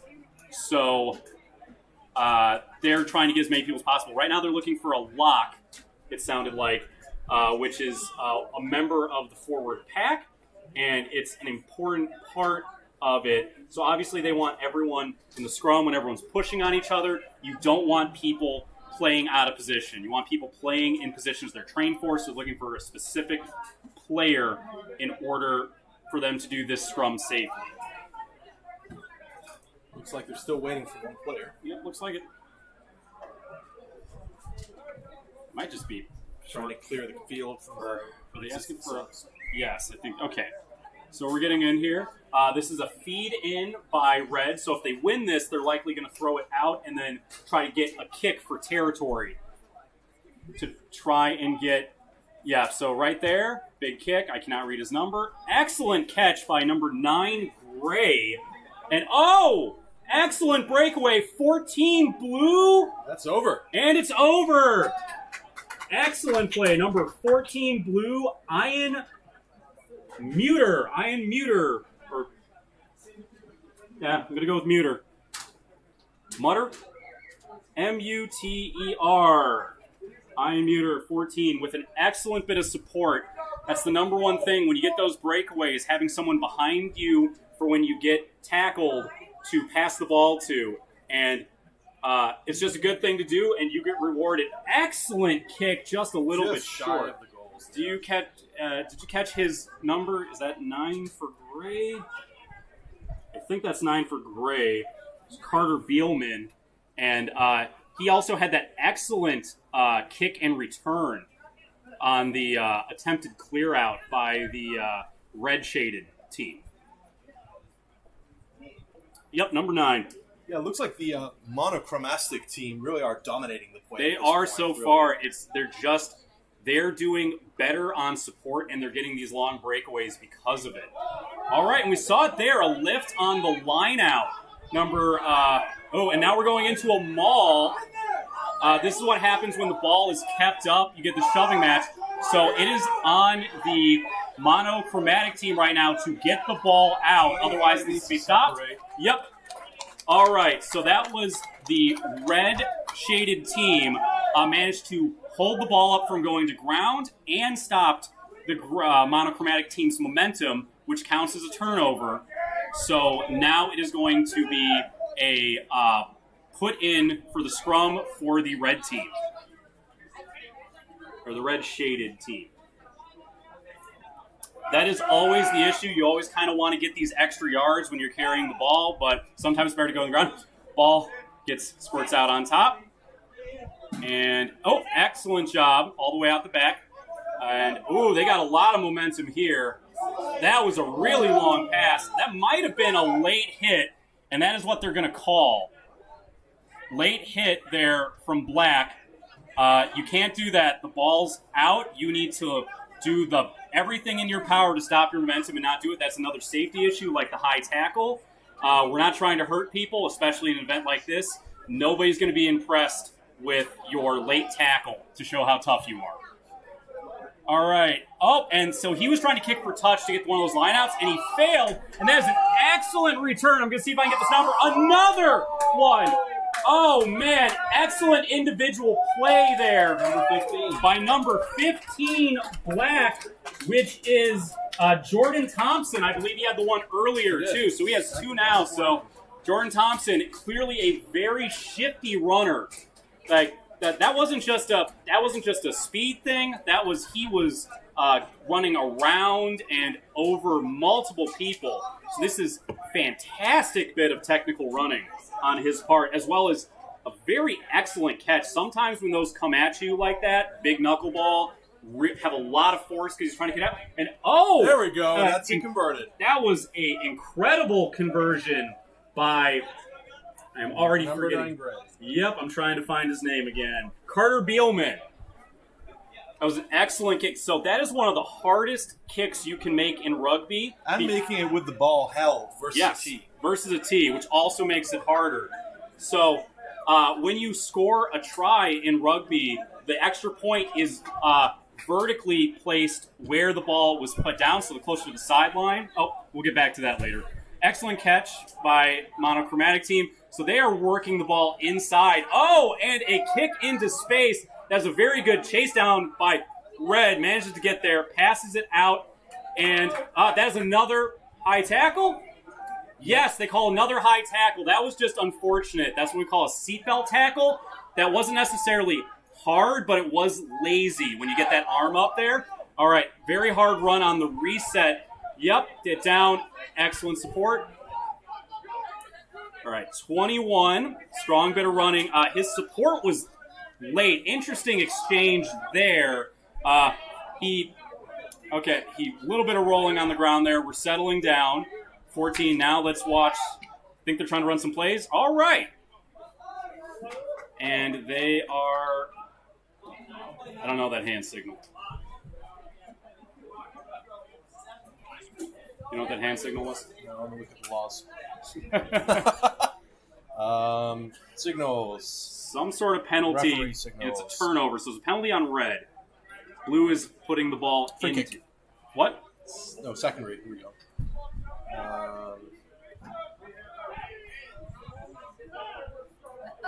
That's fine. Intentionally collapsing the ruck or maul. All right. So intentionally. So they went to the weak side there. Excellent. Ooh, that was a slick play. His support's there. I don't know about him getting up there, but ref allowed it. If somebody's on top of you in that situation, usually they call, oh, that was just a awful pass there. Blue, number 12 on blue had no chance of catching that. Sometimes that just happens. So, yeah, that's just an unfortunate pass. Ideally, you want the ball to be in that hydration break. Yeah, the nipples to the waist is where you want that pass, and that ball skipped right to his ankles, so that's hard. So it looks like we're going into a brief hydration break here. Andy B has named the teams for us, Shades of Red against Monochromatic. All right, I'll stick with those then. Even though blue is not monochromatic. Just close enough. I can't go darks and lights because they have black and white on the same team. That's true. I don't know how comfortable I feel with that.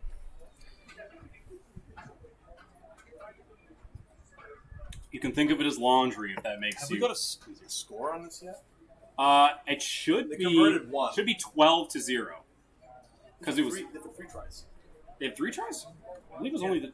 Oh, it was the 3. Okay. The one was converted. Okay, and the one was So it converted. was 17-0. I should probably do a pen. I have enough paper in front of me. If I have a pen, I can keep score.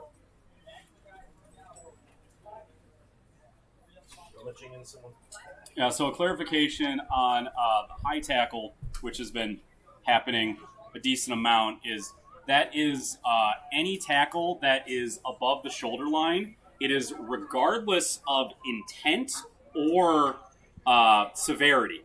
So on that last one, it was a very mild tackle, but what happened was as they both came to ground, his arm slipped up and went over the shoulder and hit the neck.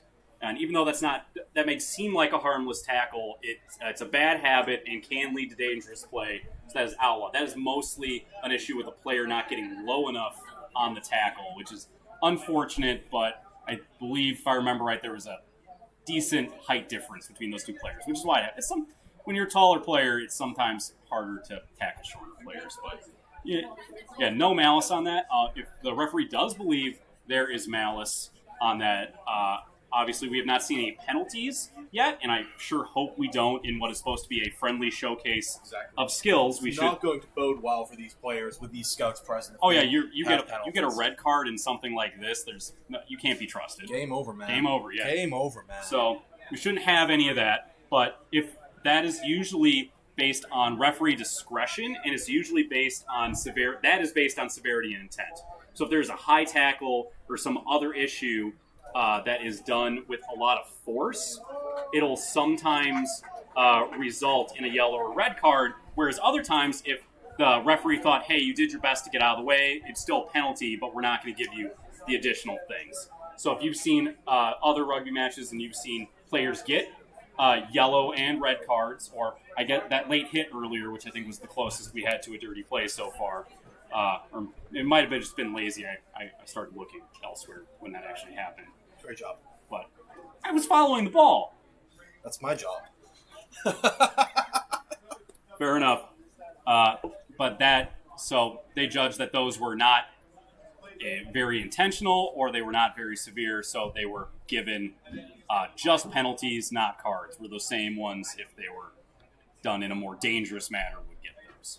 Again, hopefully we don't have that issue, because this is supposed to be a friendly sort of showcase of everybody's skills, and getting red cards and yellow cards is not a skill, or at least not one that any team would want. So it looks like we're on our way back from the hydration break, just waiting for Shades of Red to make their way back to the field. Getting some last-second coaching. Yeah.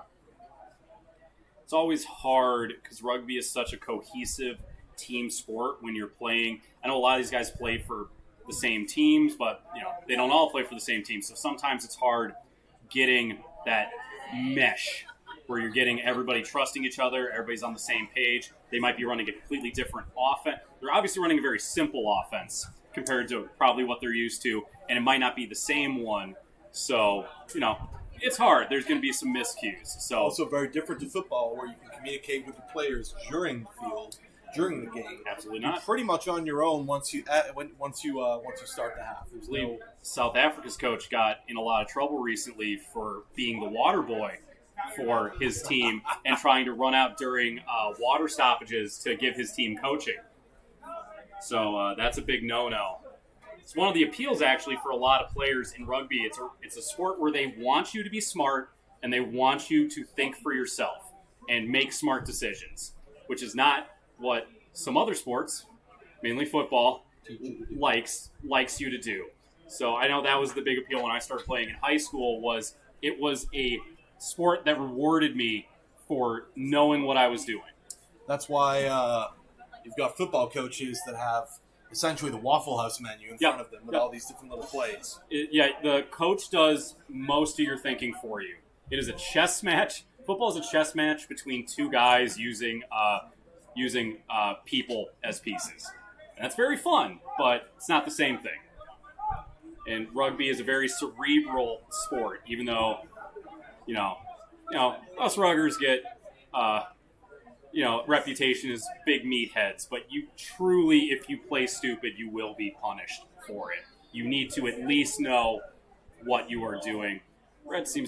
Shades of Red is having some communication issues, but I think they got everybody. I think looks like we're ready to get going. Yep, they got everybody on there. Half. Yep.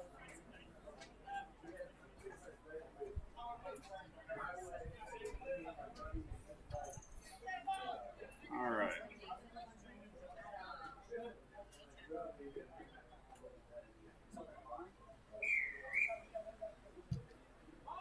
Excellent restart kick. So as you see there, number 8 on white, Mr. Philip Devlers stole the kickoff there. Just like in football, a kickoff is a live ball. So that was an excellent kick by the kicker to pop it up high enough so that his teammate could run under it, thus stealing a possession from the Shades of Red team. That was excellent pass there. All right, good, secure possession. Oh, a quick go. Looks like, and a steal. That is one of the issues with doing those quick balls like that. And unfortunately, missed catch there by number 8, Red. Yet I'm not going to look up people's names when they do bad things. But, that is very unfortunate. That's part of the game. Yep, you win some, you lose some. So this is essentially a turnover because it goes to a scrum, which theoretically Shades of Red could then win. It looks like there must have been advantage played there somewhere because Shades of Red is putting in there that I missed. I apologize for that. So, and there we go. And, that was an excellent keep and pass. Number 14 for Dairy Queen with a very good one. So Daniel Lonsky with an excellent run, unfortunately going out of bounds. So this is, again, essentially a turnover. Slow to get up here. I think just we're making sure everybody's getting limbs untangled. So, so it may seem like this might be a 50-50 thing because we're doing a line out, which theoretically Shades of Red could win. But because Monochromatic is throwing it in, it is much easier for them to retain possession. So it is essentially a turnover. Oh, but Red steals it. That's an excellent job there. 6 recovering it. I did not see who was being lifted. That was an excellent job getting his head. And then, that's clearly hands in the ruck that the ref missed. But I think the ball is... Yeah. Obviously different angle I had than them. Yep, okay, so he did call it. His hands were wrong the first time. But yeah, so that was hands in the ruck by White. When you were involved in that ruck, you were not allowed to touch the ball, which Monochromatic did. Another hard run by 6. He's been doing that a lot. I'll give him his due. So 6 pink is Joseph Balin, I think. Sorry, the handwriting's very small on this if I got your name wrong, Joseph. A lot of really hard runs by Joseph. And Shades of Red there just got a little faster than the ball. One of the things that's very hard about being a back is you have to time the pass so that you are catching it at full speed. He put on the gas just a little bit early, and the ball was at an awkward angle because of it, and thus causing the knock-on. Or they didn't call a knock, so it went backwards, but then it went out of bounds. So it's out of bounds to line out to Monochromatic. They did lose this last one here. Oh, and it was a high sailor to number 3. Excellent getting in there. 12, that's going to go backwards, so that's not a turnover, although, as you see, he got hit. He lost a lot of ground because of that bobbled catch. And then, excellent moves there. Finds a hole, gains some decent ground. That is number 20 for Gray, Mr. Jacoby Fontenue. Excellent kick there. Number 14 for Dairy Queen. Sorry, that's how it's written on my sheet with the red and blue. All right, lost some ground. All right, so that is a penalty to the red team. Quick take there by number 4, I think, against the wishes of his scrum half, which is generally not good. But they're going to call another penalty. So this is a situation you get sometimes where you get a penalty and then it causes rolling penalties. But now, it is out of bounds. Okay. So that was a penalty kick. So Monochromatic can't throw it in, and it is possession retained by... No? Shouldn't this be to... Did I get the rules wrong? I thought that was a penalty kick. So this should be... Yes, okay. I was correct. So this is going to Shades of Red. Because when you kick the ball out of bounds on a penalty, you retain possession on the line out. They still have to win the line out, but they get to throw it in.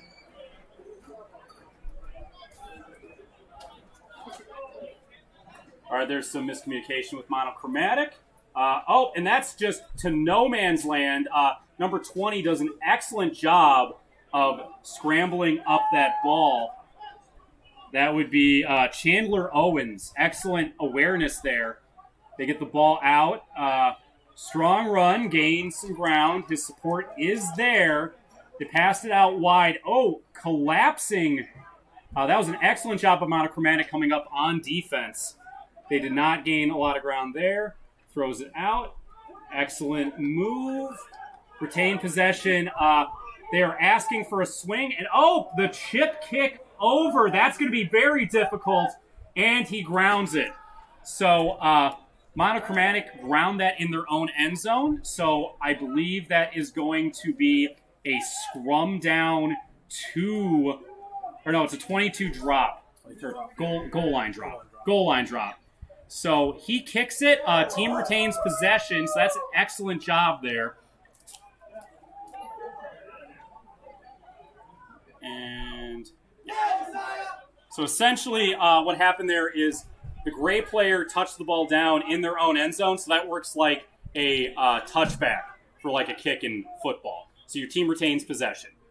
And then usually kicks it, and then they retain possession on the kick. So excellent bit of, for better use of the term, special teams by Monochromatic.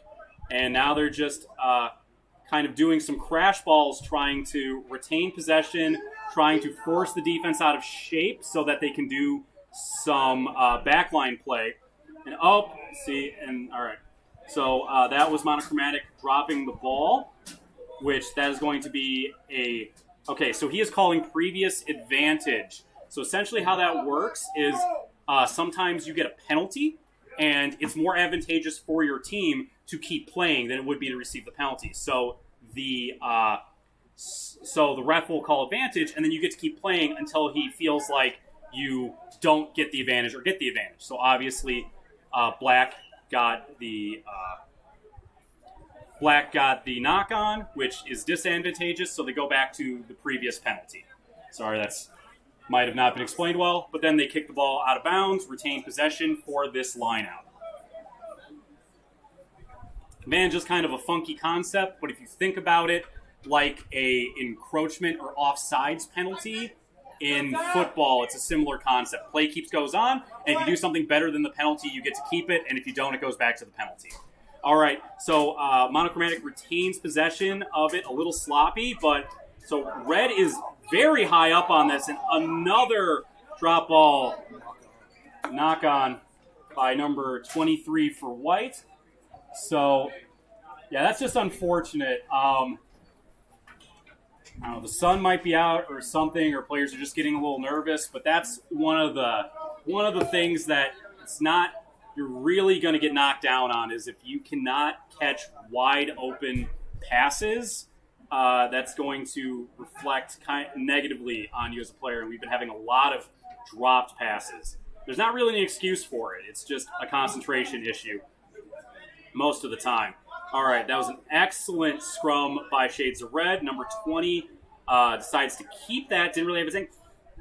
A little close to a... release there. Yeah, a couple of penalties there that we're not calling.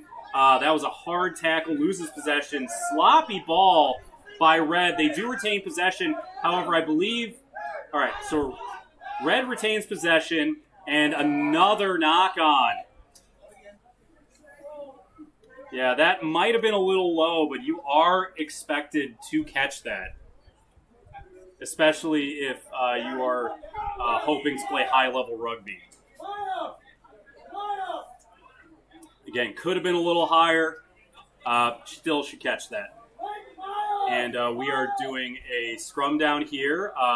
It is going to be a black feed because, a monochromatic feed due to the shade of red turnover.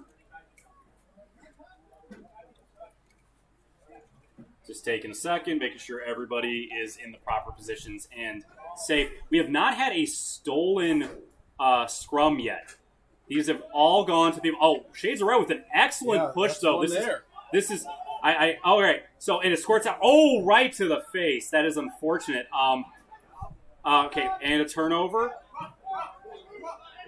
Interesting. All right. A little bit of chaos there. And, yep, they're going to call... not releasing on the tackle there, which gives the advantage to Shades of Red. And they were too slow on that ball. Still loose. And we are going to come back to offsides. And we are going to have a line change. Full line change. Sorry, guys. I am I did not see the actual infraction. I'm not super familiar with the calls, with the hand gestures for the ref, but I'm pretty sure that was an offsides by white. I was commenting about how monochromatic came up really fast on that defensive possession, and if there were offsides, that would explain why. So we're going to have another scrum. We just had the most dominant one we've seen of the day by monochromatic, although this is, due to the nature, this is a completely different group. I think they just replaced everybody. So this is not the same people that just won that scrum. So we'll see how that works. But that was the only so that was not a full stolen scrum because the ball did exit on the monochromatic side, but Shades of Red was able to recover it because it did not come out in the position that monochromatic wanted to, and their players were not ready for it. So still excellent play overall. And Shades of Red's going to win this one too. All right, a little close there. So a couple of dummy switches. 9 is looking, and just a little bit of miscommunication there by the two outside Shades of Red players.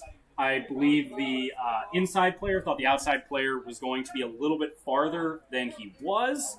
That'll happen sometimes when you're running that many dummies. You come in hard to try and sell the dummy, but that puts you out of position for the pass. So, just a little bit of miscommunication. That is also going to be a thing that you're going to get at these kinds of showcases when teams are not familiar with playing with each other.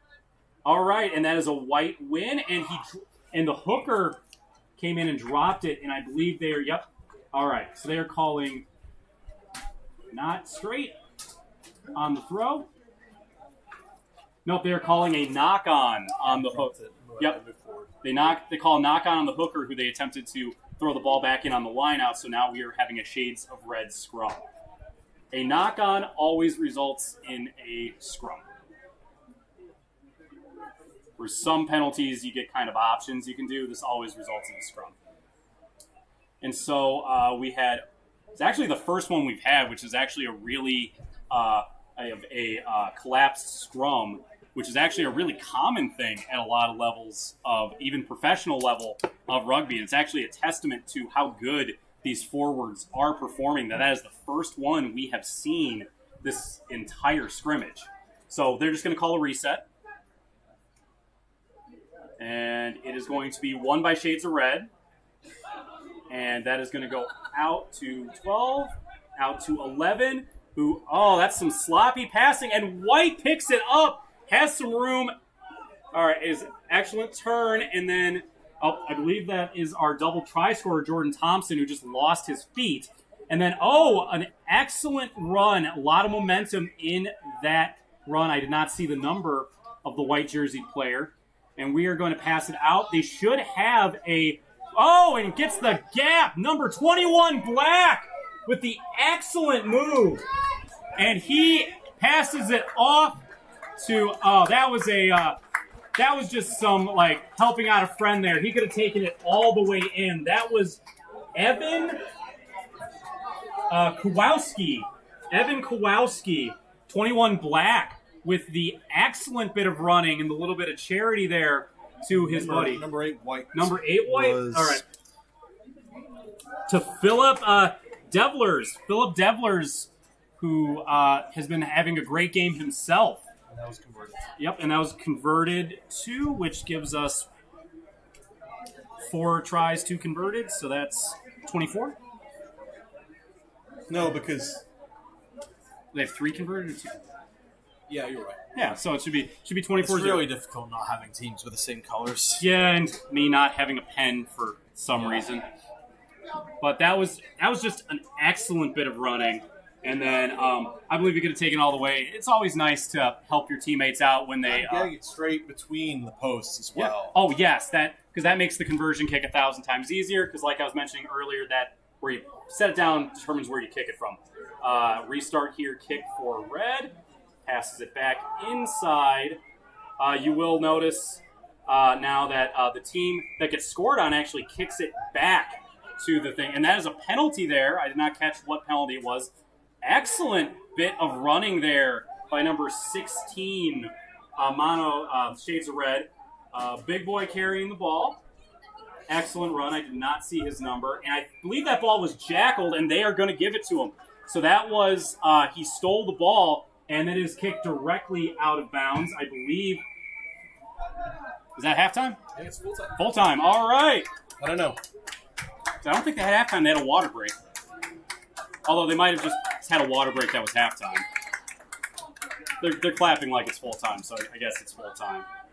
That was an excellent bit there. I did not catch who jackled the ball there, but that is the term for when after you get the tackle, if you are quick enough, you can disengage from the tackle and then pick the ball up before the ruck forms. So if you're really good positioning on tackling and then really quick with your hands, you can steal possession, which is what happened there. The run before that was a very good run by number 21 Pink, AJ Duckworth. He's had some good runs this game, and I don't think I've mentioned his name at all once. So AJ Duckworth, number 21 Pink, who had some very good runs that game, including that last one. Unfortunately, lost possession at the end there, but it's rugby. That happens. It looks like they're still going. Yeah. At least Monochromatic believes so. As you can see by the screen, we don't have a scoreboard that's working right now, and the time's wrong on it. So I think that's the time of day, not the time of rugby. no, because it's night. It's 11 minutes too. This is like So there's 5 minutes. 7 off. minutes off. We've lost some viewers, I'm afraid. Yeah, that's fine.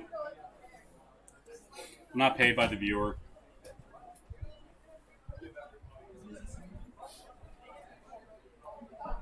So far, this has been pretty fun. This has been a one-sided game primarily. Yeah.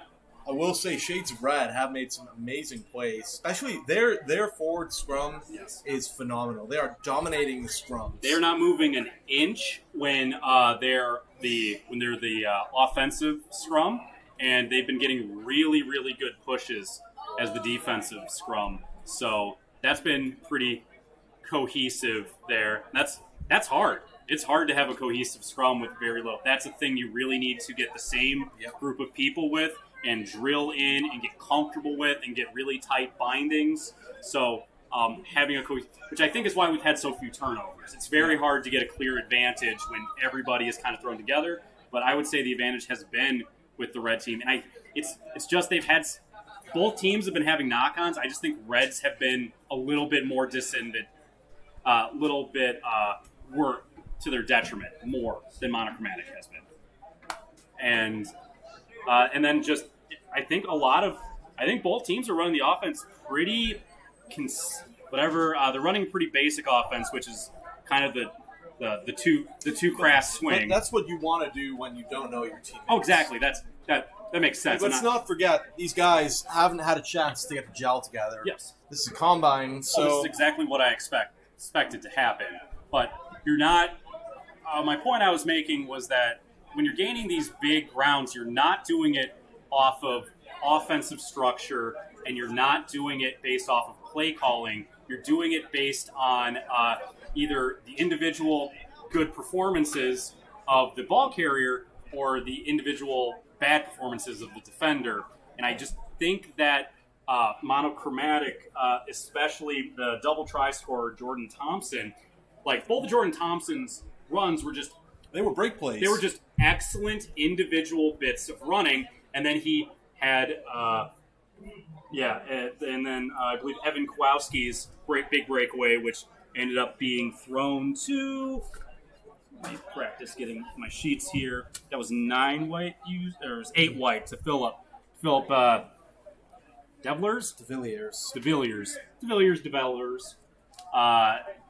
Got that, popped it under. That was just excellent breakaway individual running, and which again is kind of what they're looking for here. And so that's a very good way to do it. You're getting just a lot of one-on-one defensive matchups where you have one ball carrier to one defender, and Monochromatic is just coming out a little bit better on those plays.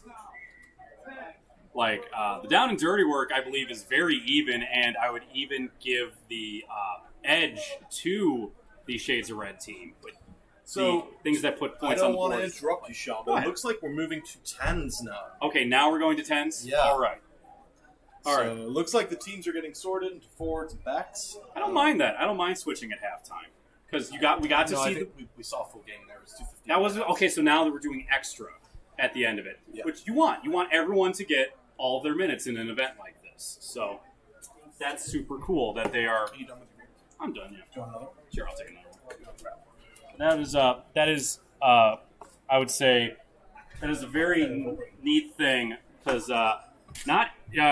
I don't know how the refs are being paid or what their obligation it is, but it's very cool of them to stick around for extra time to give these players that, and all the scouts and volunteers and everyone, it's just very nice to see them willing to stick around so that the players can get more field time to show off all of their excellent skills. I heard we're moving to 10s, so if we're moving to 10s, the difference on this is obviously the number of players. So we are going down from 15 players to 10 players. The field dimensions do not change. So this is going to be 10 less players total, or a third of the entire on-field players are going to be taken off the field, but it's the same size field. So this is going to open up even more of that really good open field running and tackling. So we're going to get a very good, even more than before, we're going to really see a showcase of each side's individual running talent, passing talent, kicking talent, and on the defensive side, their pursuit and tackling. This is going to, and 10s is usually much faster. I'm not sure how long they're going to make this, and a usual side of 10s is 10 minutes. So that's 10 minutes for one half. Second half is another 10 minutes. So I don't know what they plan to do for time-wise, but in terms of players, this should be fun. So again, this is not what you'll see in like Premier League or the World Cup that's coming up. This is not 15s, and this is not what you're seeing in the Olympics, which is 7s. It's kind of in between the two. But we are going to see a lot more open running and passing and tackling. So we're going to see a lot more open field skills than we saw in the 15s game. Which is nice because we were originally going to only do 15s. Only going to do 10s. And we moved to 15s. And which I like, because 10s is a good way to see a lot of people's individual skills. But the 10 game also doesn't have a lot of the really important forward skills that some of these players, the forwards primarily, would need to show off. So that we did a full-ish game of 15s first is really nice. So number 4 for Red is going to kick off. And this looks to mostly be guys in similar jerseys. I don't know if that means they're the same team or not, but excellent return. And so as you can see, already we have a lot more passing, and that ball is kicked out of bounds. So that was a decent kick, except for the fact that it went out of bounds, although we're going to slow things down, reset up. Ideally, you would have wanted to kick that inbounds and have some chasers, but number 14 for Blue, let's see if I can get his name, because he's been in a lot of things. Ian Mutter gets a decent kick. Unfortunately, it bounced out of bounds, so now we're going to have a line-in for Shades of Red. Shades of Red wins easily, and now we are getting the ball swung out. It's all that glorious space I mentioned earlier. Excellent way to get the last pass, and now we just have Red's wing on an island. 14, Ian again does an excellent job of tracking, and we are going to have... I missed what the penalty call was. Was that, did he lose it when he got tackled? I think it bounced Lost forward. it forward. Yeah, so when you get tackled, you still have to retain possession, it's not like the NFL where the second your knees are down, the play is over, and you're down. If you lose the ball forward, even if it's just a little bit after you get tackled, that is a turnover. So now we're going to have I'm just going to call them gray now because they're all gray except for one. So the gray team versus the red team. So it's a gray feed. All right, we're going to swing this out. Ooh, very good job by number 14, Blue, for retaining possession on that. That was not an easy pass. All right, excellent taken by Gray. Ooh! Oh, boy. And then, with the turn. That was number 2 for the checker team, Samuel McKinich, with the incredibly hard hit. And then even more important, number 6, Mr. Miles Schumer takes advantage of the defense not getting back in position to do an excellent pick and go, and gets the all-important try and then the center of the try to make the kick conversion much easier. So that was some just hard-nosed playing by red team to get that. First, the amazing tackle, then having the stamina and body control to get up after the tackle to then ruck the ball to get the turnover, and then number 6 being able to, Miles Schumer, to pick up the ball and then run it in. So just another one, Samuel McKinich with the excellent tackle and ruck. That's the best hit we've seen all day. Restart to red. Ooh, excellent little shifty. His support's not there. Ball thrown backward kind of haphazardly. Able to keep his feet long enough for his support to get in position. That was pretty impressive. He was a little bit of trouble there. And then excellent recovery by red. Okay, they have space outside. Excellent cut back in. Long strides, gaining some speed there for number 16 for red. And he goes all the way, I believe. Yes, that is Sam Muter. Sam Muter with the excellent run.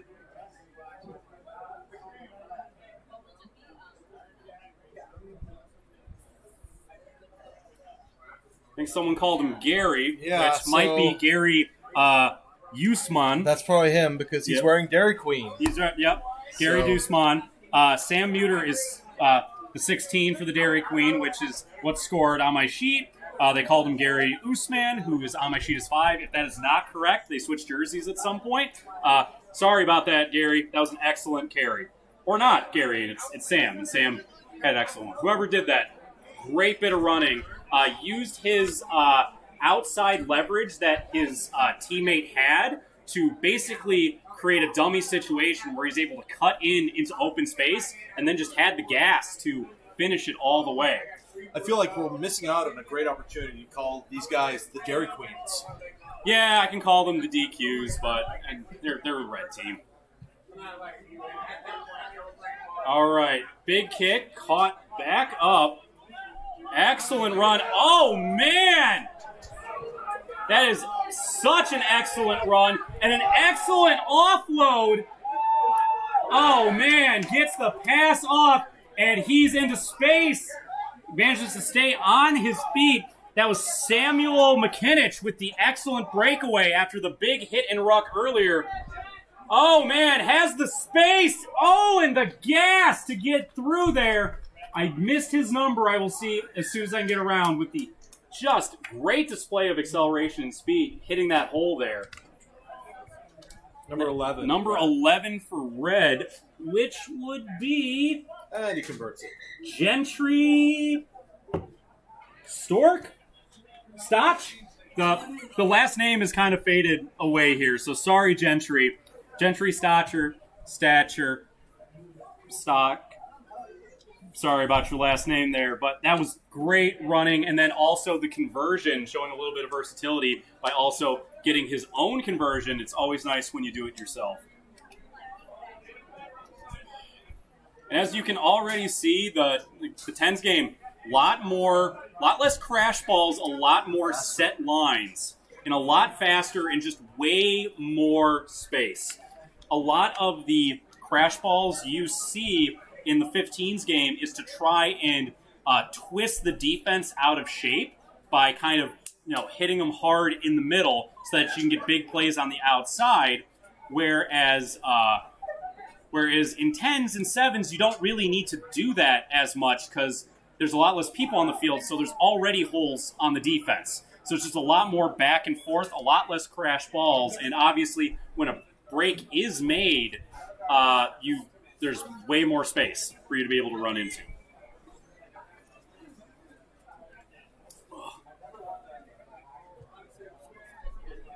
It's really warm up here, isn't it, Sean? Yeah. It's not cool up here. No, we don't have luxury of breeze up here. At least it's shaded. We have a $10 Walmart fan and a And beer. you pointed at you selfish. No, it's rotating. It's oscillating. Oh, it's oscillating. Okay. Okay, it does get over to me. Okay. Yeah, I positioned it there when I was sitting where you were. That was very nice of you. Oh, of course, I'm a nice person. I don't believe that for a second.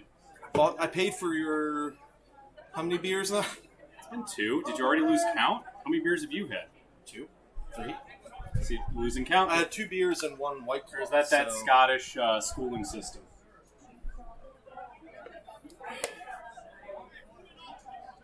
All right. So I believe that was halftime.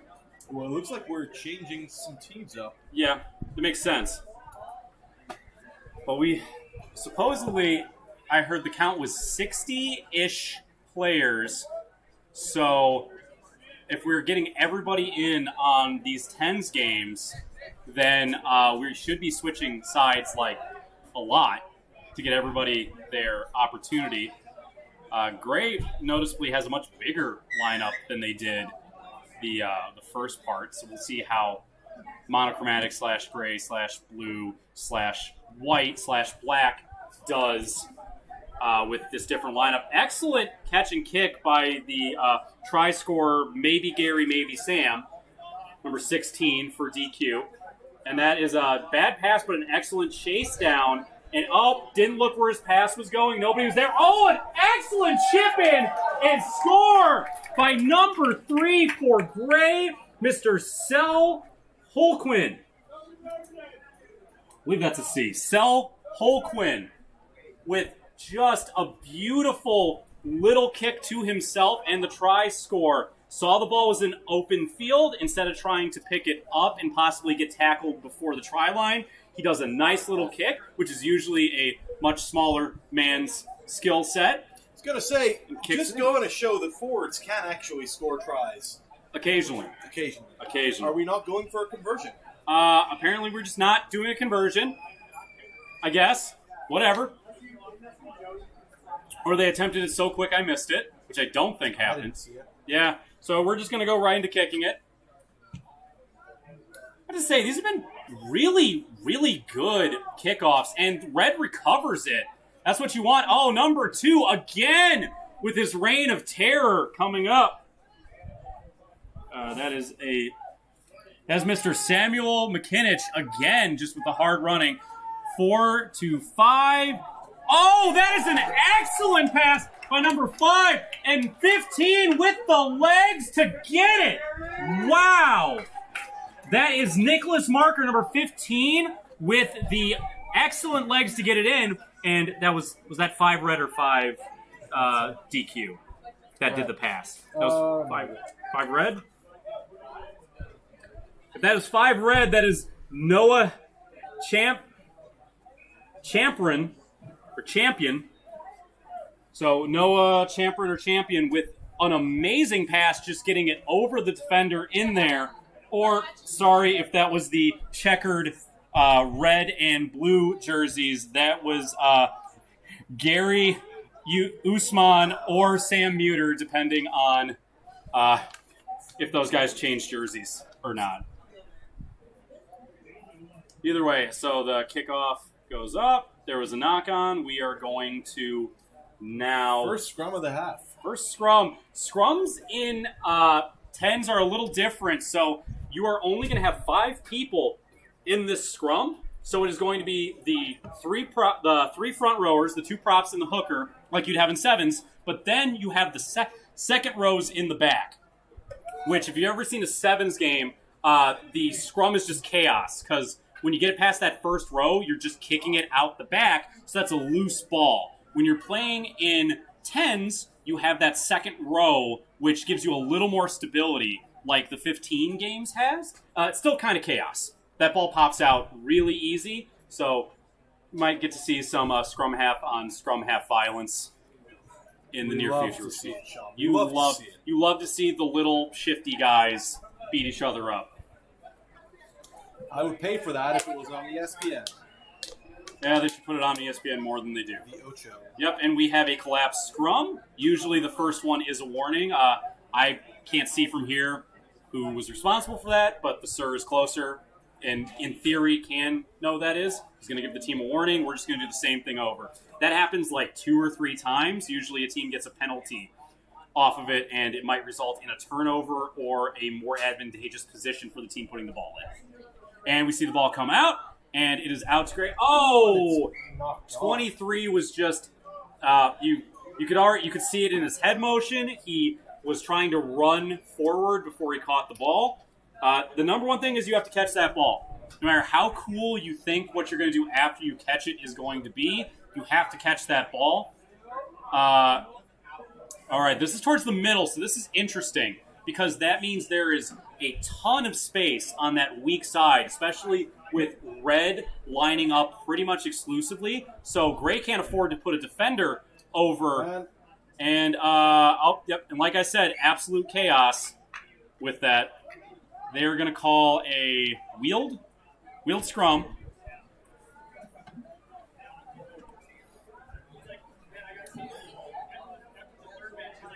People don't want to talk to us anymore. No one wants to chat. Or we're doing so well that nobody. Andy B, are you still there? Andy B, our one and only fan. Yeah, the rest of them are all rugby players that are just who don't really like us. All right, so it was a turnover to Gray.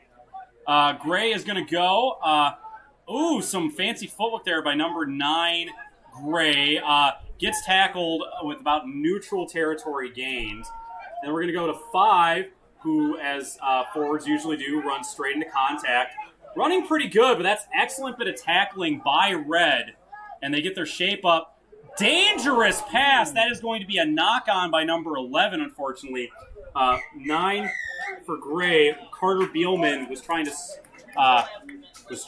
scoot it over, and 11 for Red tries to make Chase Shelby makes an excellent close in on the ball. You have to be careful with those interception attempts because sometimes if the ref determines that you were just knocking the ball forward and didn't really have a good chance to catch the ball, they can call a penalty on you.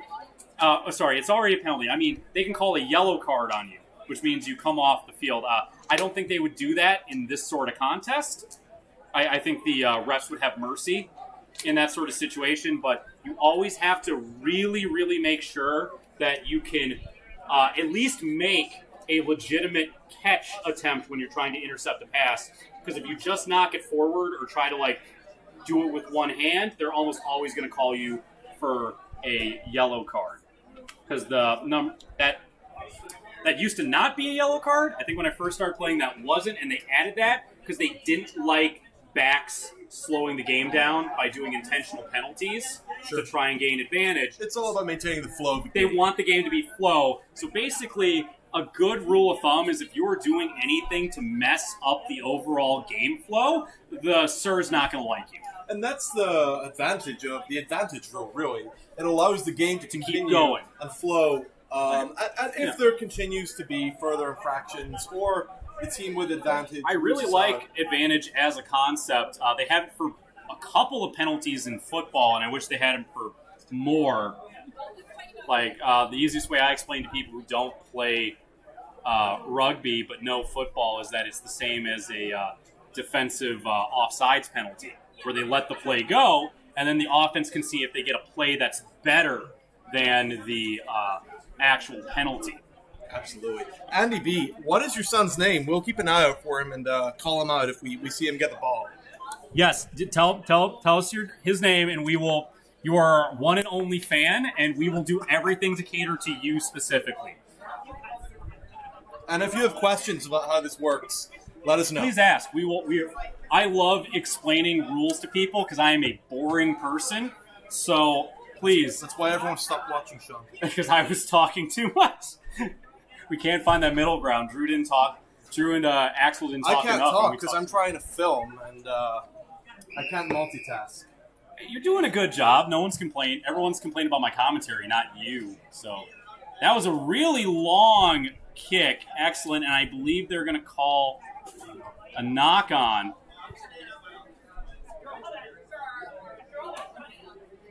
$16 blue. Joshua Bassett. Josiah Bassett.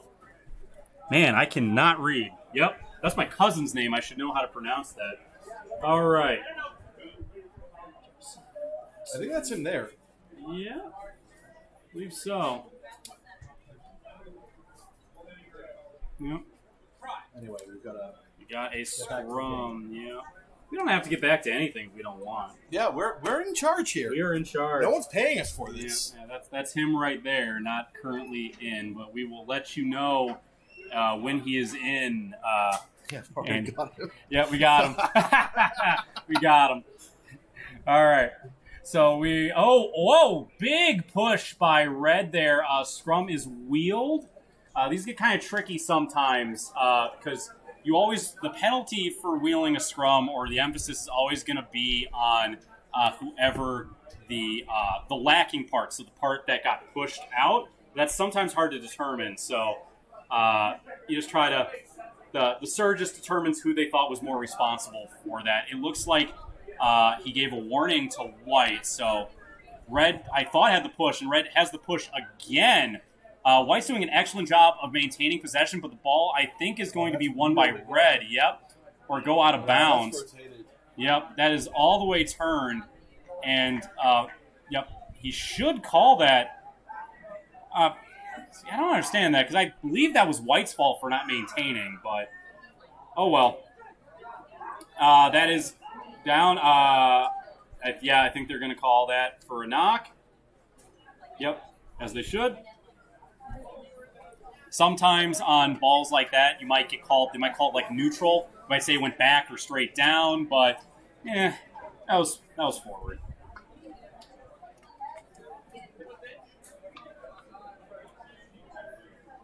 Yeah, we got him, says Annie. We got him on the sideline, so we know who to look for now. All right, this is going to be a Red put in. Straight out the back. You see that a lot in sevens and in a little less in tens. That was a high tackle, and he called advantage, so we're going to get that. So Red has advantage. White did the correct thing. They blew that up, but it's going to go back to the high tackle advantage. That was just one of those classic seatbelt tackles. There wasn't a lot of malice there. It's just arm slipped, and you need to have better body control. That excellent pass to the big guy, number 21. I believe his last name was Duckworth. I looked him up earlier. And it is stolen on that pass by White. And, all right, excellent cut through the hole. Gets through the tackle. Number 6 looking back for support. Oh, man! That was a tricky pass. 8's going to have the gas to go in. That was number 6 White, Shane Waldick, with a really good breakaway and then a really fancy back flick pass to number 8, Philip Devlers. And Devlers just had the gas to defeat De Villiers? Yeah, I think De Villiers. To De Villiers, who just had the gas to beat the last remaining defender. That was just excellent. And I guess we're just not doing conversions. Yeah, speed it up. It's not an actual game, so I guess you don't need to. But yes, that was a beautiful play. Yeah, that was awesome. Excellent flick pass. That might not. That looks really good, and it has the gas. I had a call. Yep, they're calling the advantage on that. Knocked forward by 19, so White's going to have the advantage. 19 did not control that and knocked it forward, and there goes the advantage. The ref is calling it, so White is going to have this penalty. So 19 on that made an excellent run to the ball, but he needs to either catch that on the fly or he needs to knock it back towards his team. Knocking it towards the other team is a penalty, which is what you saw there. I'm really waiting for us, with all this extra space we have, I'm waiting for the weak side play to be made. This is going to be a white put-in, resulting from the knock-on on the kickoff. Oh, red is just blowing up these, and 10 manages to steal. 12 with the pop kick over. There's nobody back there, but 6, who had that excellent pass and breakaway earlier, not only maintains it, but gains position out. He does not have a lot of help. Back kicks it, and we're just going to... White is going to kick the ball out of bounds. That is going to be a red put-in. That's it. Oh, that's it? Yep, ref called it. Ref called the game? All right, so we're probably going to get another team in, right? Let's do some. All right, so that's going to call it. So they had time. So White, instead of trying to play out or be in a disadvantaged position, time was called. When time is called, when time is reached in rugby, the play doesn't stop instantly. It's called, and then some stoppage of play has to happen for the game to actually end. So in that case, it was the white team kicking the ball out of bounds. That counts as a stoppage of play, ends the game. If he would have kept it inside or kicked it inbounds, then the play would have continued.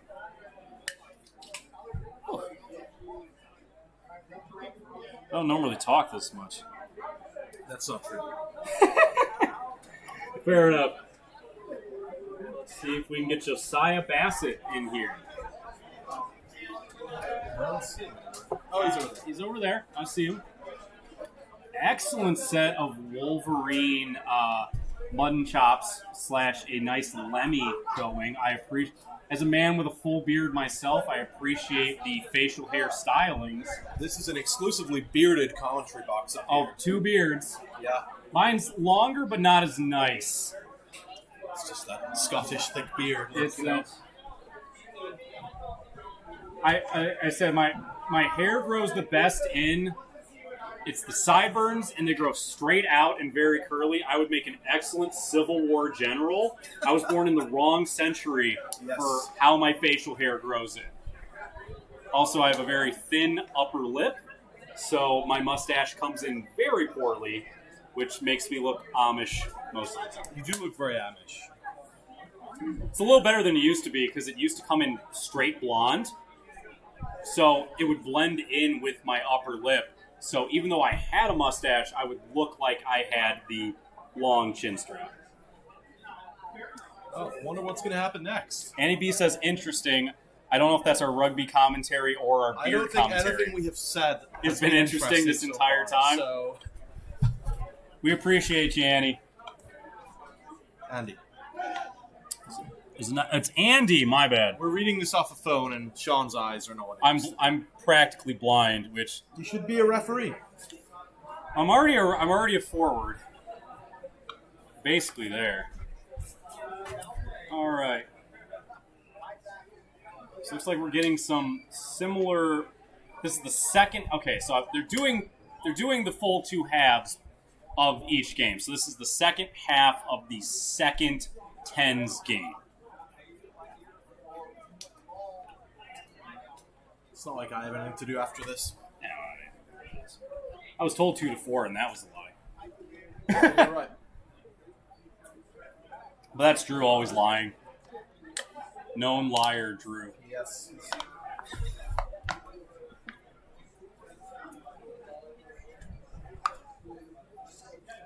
All right, we're going to get the kickoff here. Again, I think this one's going to be short. Yep, so that has to go... they're going to call it. So that normally has to go 10 meters, which is that first line. However, the white team player came up and touched the ball, which is legal, but that makes the kickoff legal for the red team to get it. So even though that ball did not go far enough, it was legal. That was a very wide pass. 19, I think, stepped out there, but they're playing on. Oh, excellent bit of thing there. 8 with some hard running. Oh, man, number 8 on red. That would be Michael Williams with the excellent bit of power running. Oh, no, just an absolute hospital pass. And that is going to be, again, number 6 white, Shane Waldick with the just really nice opportunist play to go in there and then having the gas there. I'm going to see who on the red and blue team there, jersey, actually made a really valiant attempt to run him down from a very bad position. So that was really good effort on his part. But yeah, that's just anytime you throw a pass like that that's intercepted that cleanly, it is, unless there's just a real difference in athletic ability, and Six has already shown he's a very shifty, very fast runner. Again, just want to say, these breast cancer jerseys are They're absolutely really phenomenal. cool. I really want to buy one. So we're going to see, and then a kickoff, and again, that's going to be short. Excellent catch. They're going to call that back. I want to see who's that on the wing there, because I want to give him credit for that really good rundown. It was also a really good catch. It's just unfortunate the kick was not far enough. That's not on him. That's on the kicker. Not to disparage kickers that much.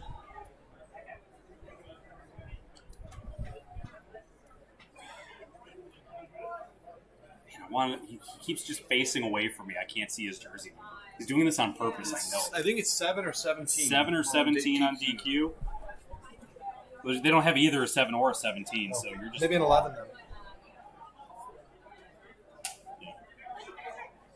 All right, excellent job.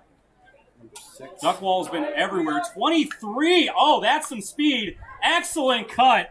And that is going to be number 23, White. Shingra Halugio. I'm sorry, man. Halangio. Lot of vowels next to each other there. Shingra with Sean, stop. with, Seriously, man. with the excellent run. That was excellent pace and quickness and an excellent cut in to put the defender in a bad position and then ran right by him. Just to give some context, the name sheets we have here are in cursive, so it's really difficult for us to read names. So after 2 short kicks, they kick it long. Yep, they're going to call that every time. That was a knock. Kind of a soft knock, but you're going to call that. You should pick that ball up. Still trying to get that guy's number, and I can't. Story of my life. We don't need to talk about your romance woes here. All right, and that is a red put in for the knock on. It's out. That pass, and ooh, he gets that on the outside. Excellent defense, and yeah, that's just going to be a forward pass. Just a little bit too sloppy throwing the ball around. After initially what was looking like to be a good play, they kind of ran out of room. Things got sloppy, and we have the forward pass. I think now I can finally get his number. Okay, it's number 10 for the DQ team. That is going to be Trey Sherman, who, like almost 5 minutes ago now, had an excellent chase down. So I want to give him credit for the effort. Ball is out near the own goal line, and we have a very good kick by Dick Waldick. An excellent return by number 14 for the red and blue DQ uniforms, who is Daniel Lonsky. He's been everywhere today. I just haven't had a chance to shout him out yet. Really great catch and pass there. Number 22, Shangwin, makes the excellent recovery and then pass. And now we have a breakaway for White, and he's just going to walk this in there. Let me get his number in a second. That was all started by, and now we're calling the side. That was all started by Shingra. Number 11, white and red. Or number 11? Well, they're white and red. So. Okay, so that's Max Kelvin with the excellent support and try. And then that was all started by Shingra's a really good defense, and then the stamina to get up after the tackle and poach the ball for the turnover, and then an excellent dump-off pass. So Shingra really coming on in the last 5 or 6 minutes of that game. Very impressive. I cannot pronounce that last name. So don't. I didn't. I was avoiding it. Excellent running, though.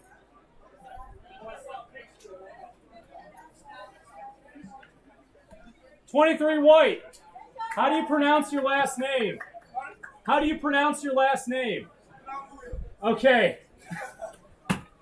Shanguyo. All right. I just asked. So Andy B, for a high tackle, how high is too high? Typically, anything that's around the neck area or above the shoulders is considered a high tackle.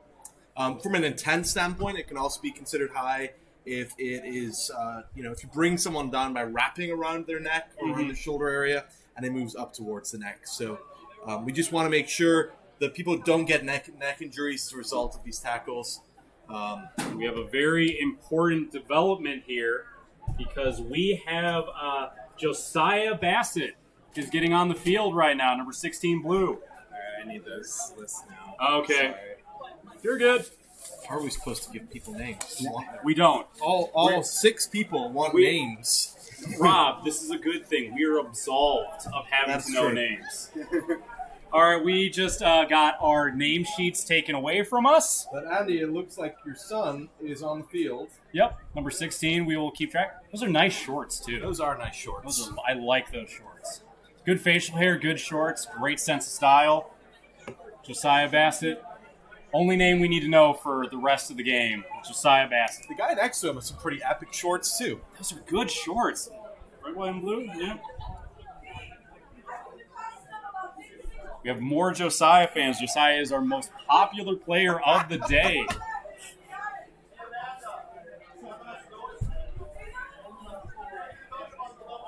This is going to be confusing because we have people on both sides wearing Wisconsin side this is shirts. See, I would have turned them inside out or had them do a different. Well, sometimes you need to put like a bib or something on, Yeah, they have those. I saw them earlier, so I don't know what they're doing here, but I'm not organizing this shindig.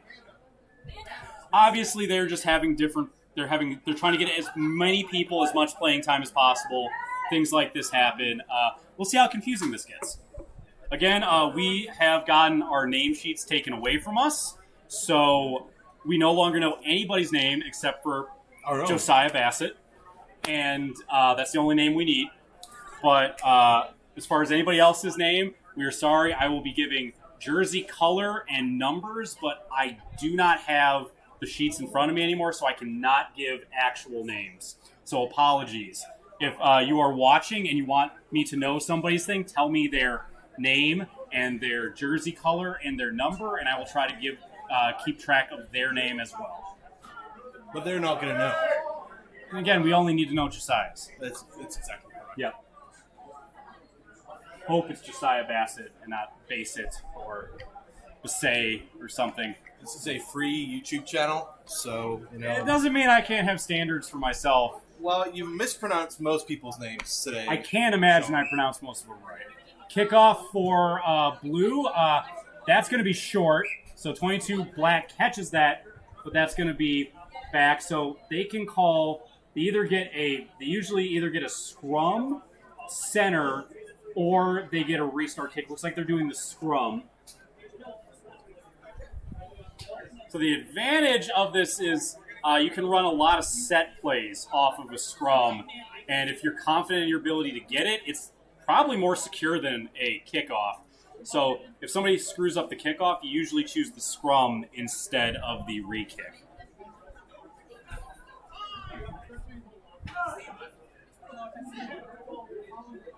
And that's the ball in. And the ball's out.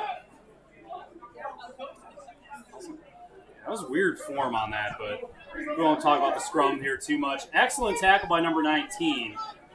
22 for Dairy Queen gets it. Number 9, red. To number 5, blue. That's too far away for me to see at that point. Pink with the excellent fend. Not so excellent pass. His team managed to get it back into 5. Oh, with the excellent stiff arm. Second stiff arm. The pass is just not quite there. His teammate is able to get it, so his team retains possession. Number 9 for Red goes down with it. Now we can just kind of slow down a bit. No, we have diving over for the blue team. Oh, and it's a quick tap. Back to number 5, who already has shown the power. This might be held up. And yes, okay. So that ball was held up. So in rugby, you need to actually physically touch the ball down. Oh, it's a quick reset and a bad pass out to the outside.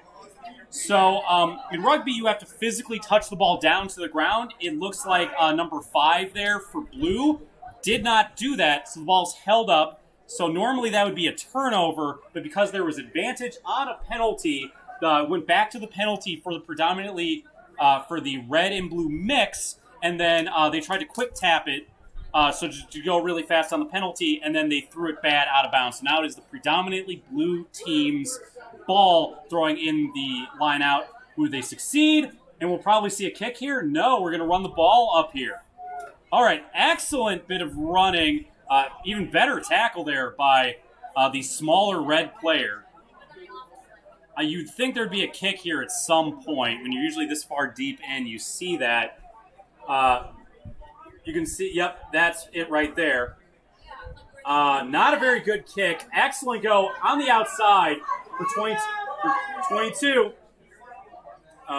Excellent bit of catching and running there. So now, that is a legal tackle. You can throw someone to the ground like that. Actually, usually advantageous to do so.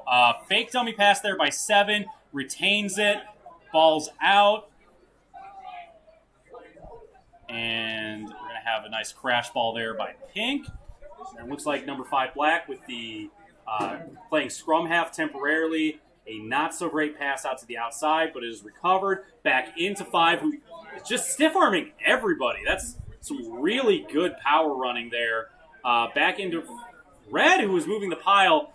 He's going to have to go down pretty soon to avoid getting mauled, which is usually not good. He does get to ground. That is excellent play. And then 5 picks it up, throws it out. To Josiah Bassett. We get to call his name. Does a little bit of run. Oh! Vicious stiff arm there. What are we going to see here? Down, yep. Retained possession. Josiah there about to, with the clear out. Oh, penalty advantage. And then Red is still up somehow. Out to the outside. Swing it, buddy. Swing it. Oh, back inside. Shoestring. Recovery. Oh, excellent drop-off. And in to touch is the red player. I guess he's going to try and do the conversion from the back, which you can do. That is legal to do. Especially in 7s. I don't know if it's legal in 10s. It's definitely legal in 7s. Either way, he makes it. Good on him. I don't think we're doing conversions, so that's purely him wanting to do the kick, which I understand because I always want to do the kick. So that was just a lot of so that's kind of it show when you get down the goal line there, sometimes you really want to make a play and your play gets sloppy. That led to a couple of penalties for the primarily blue and black team, who then spiraled into just being out of position and losing. So that's one of those things of a lot of goal line defense is just disaster prevention. Again, does not go 10. This ball's going to go out of bounds, so they're going to call another either scrum or reset. Honestly, that 10-meter line looks a little far, but either way, you have to play to your field. So even if that is not a little farther than 10 meters, about 30 feet, that's probably close. Either way, you need to kick to your field. So we did not get that far enough. So that is going to be a feed-in for the now all, I believe, other than Josiah, this is not, now a, no, there's also 5, okay. This is confusing for team. The right side team versus the left side team. Who's right? The primarily red versus the primarily blue team. Okay. They should have put bibs on them. They definitely should have been so. Yeah, it's not my call. Okay, redoing the scrum. We're redoing the scrum. That happens a lot. Blue with the excellent push. Red managed to get it out. Number 24, Pink. Double dummy out to, and then, just too hot of a pass. And a quick line out. However, the sir is going to say it was a little too quick. So we're going to... he's saying the out of bounds was the end of the half. For game? Half. The end of the half. So like I said earlier, time isn't when the time happens. It's when there's a stoppage of play after the amount of time has passed. So amount of time has passed. Ball goes out of bounds. We call halftime.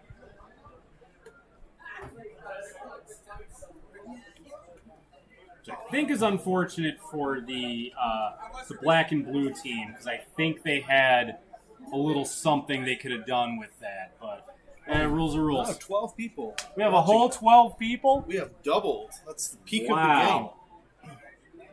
All we had to do was stop swearing and actually talk about rugby, and our viewership doubled. I don't know why. All right, I think it's the Josiah fan club, I was going to say, Josiah Bassett got in the game, made a couple of nice plays, and that's what's giving us our boost in Raidership. So thank you, Josiah. Him and his very excellent rugby shorts.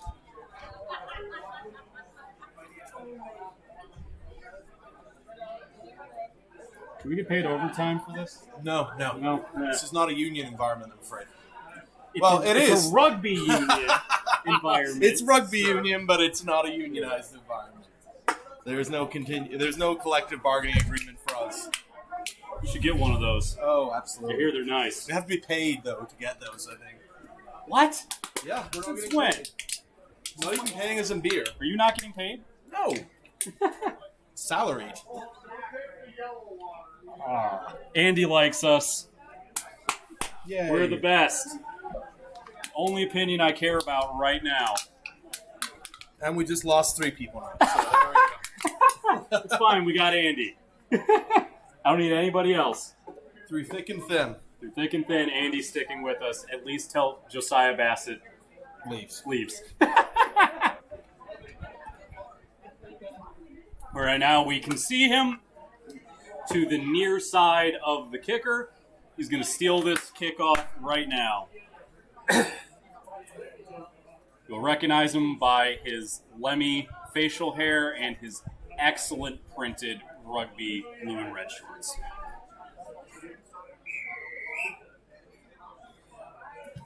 Ooh, okay. Finally a long kick. 5 makes an excellent play on it. Unfortunately, it is still recovered by black and blue. Okay, excellent play there.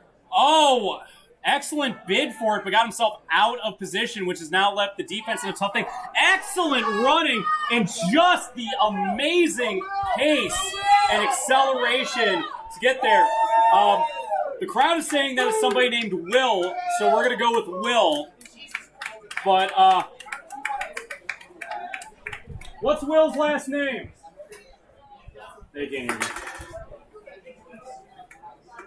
So, the supposedly named Will wearing the black jersey, The artist formerly known as Will. Yeah. That was just pure athleticism. Absolutely. Caught I don't know if the I ball. could run the length of the field that much as a forward. I could get there. It's just going to take a while.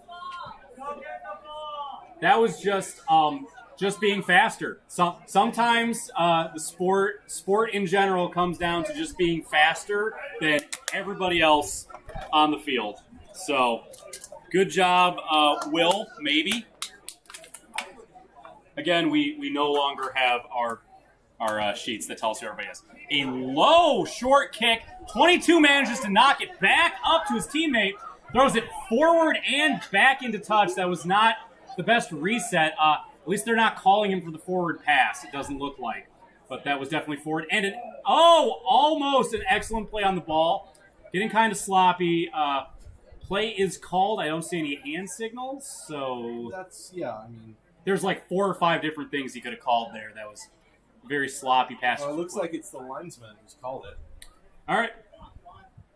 I know that they were doing SIR training here today, so this might be an extension of that, or it might not be. But there might be a callback to a knock there. Yeah, probably there. So there's the forward pass that they didn't call over there. That would be over here. So we're going to call it off the knock there. It looks like it is a primarily black and blue put in. I think they lost it, though. I think that is Red's ball, if he can pull it out. Yes! Red gets it. Oh, that was a little behind him. I think 10 could have picked that up without falling down, but it all works out. 22 with some space on the outside. All right, 20 for Black. Got a piece of the jersey, managed to take him down. Here we go. This is some crisp passing. Not a lot of momentum gain for. Oh, Joshua got it. Josiah. Oh, man. Again, my cousin is named Josiah. I should be better at this. But Josiah gets it. Makes an excellent pass. Good tackle by Black. And we are okay. That's diving over by the Black and Blue team. Quick reset by Red. Out to 9. Excellent. And I think they're going to get him for a forward pass. Just a little too soon on that switch. A little too late on that switch. So that's what we call in rugby is a switch, which is when a ball handler runs behind a receiver runs behind the ball carrier in order to kind of dupe out the defense. And unfortunately, that was run well, but the ball was a little late, so the receiver was a little too far forward to receive the ball. So now that is a turnover, and it is going to be a scrum to Black and Blue. That one came pretty quickly out. Oh, just a really low pass by the scrum half, the scrum half there, number 22 Black. It was just you have no hope of catching that. A little bit under pressure, had to go a little bit faster than he was probably used to, and just threw it not great. Not a whole lot you can do there.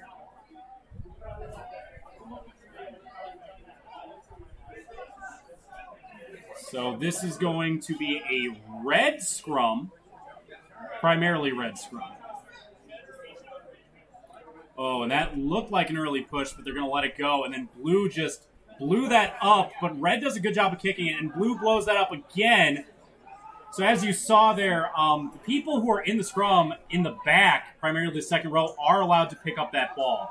So they're going to call offsides there on Red. It's back to Black and Blue. He has a lot of room that he right to 10. Just didn't look on his pass. 10 pink, excellent awareness of the field and going it, and that was just, you have to look before you pass the ball. It's just a hard and fast rule. Excellent conversion. Again, I don't know if we're doing conversions, but excellent conversion. That's going to be, I believe that is the game for that. Excellent play there. Just kind of let some steam out that it ended on that, but mistakes and capitalizing on mistakes are a big part of rugby, especially when you are on defense. So good on Pink there for being in the right place at the right time. That was unfortunate for the Black and Blue team. You can't, when a ball is stolen that cleanly, it's just really hard to recover on defense. I do not know how many games we have, so we might have another one. I think everyone else is taking their shirts off. Everyone's taking their shirts off, so this might be it. We'll hang around for a little bit to see if anybody else goes in. And there we go. I know. This is the half. No, that's current. Oh, that's current. Yeah. Yeah.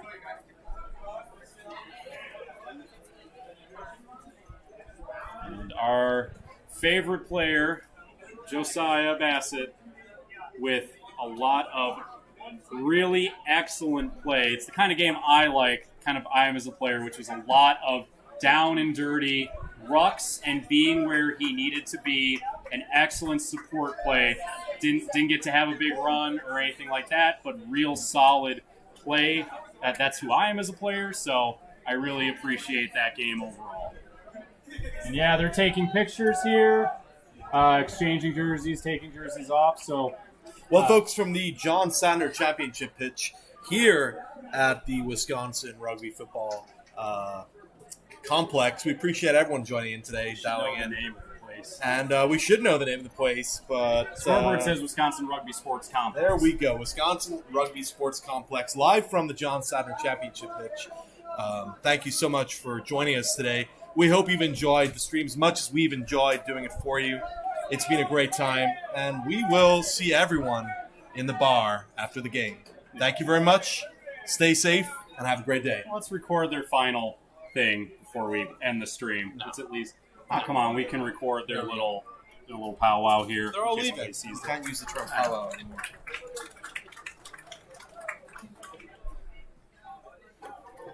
And again, another shout out to Andy B, our one and only fan. Yep. Thank you for sticking with us and enjoying our particular brand of idiocy.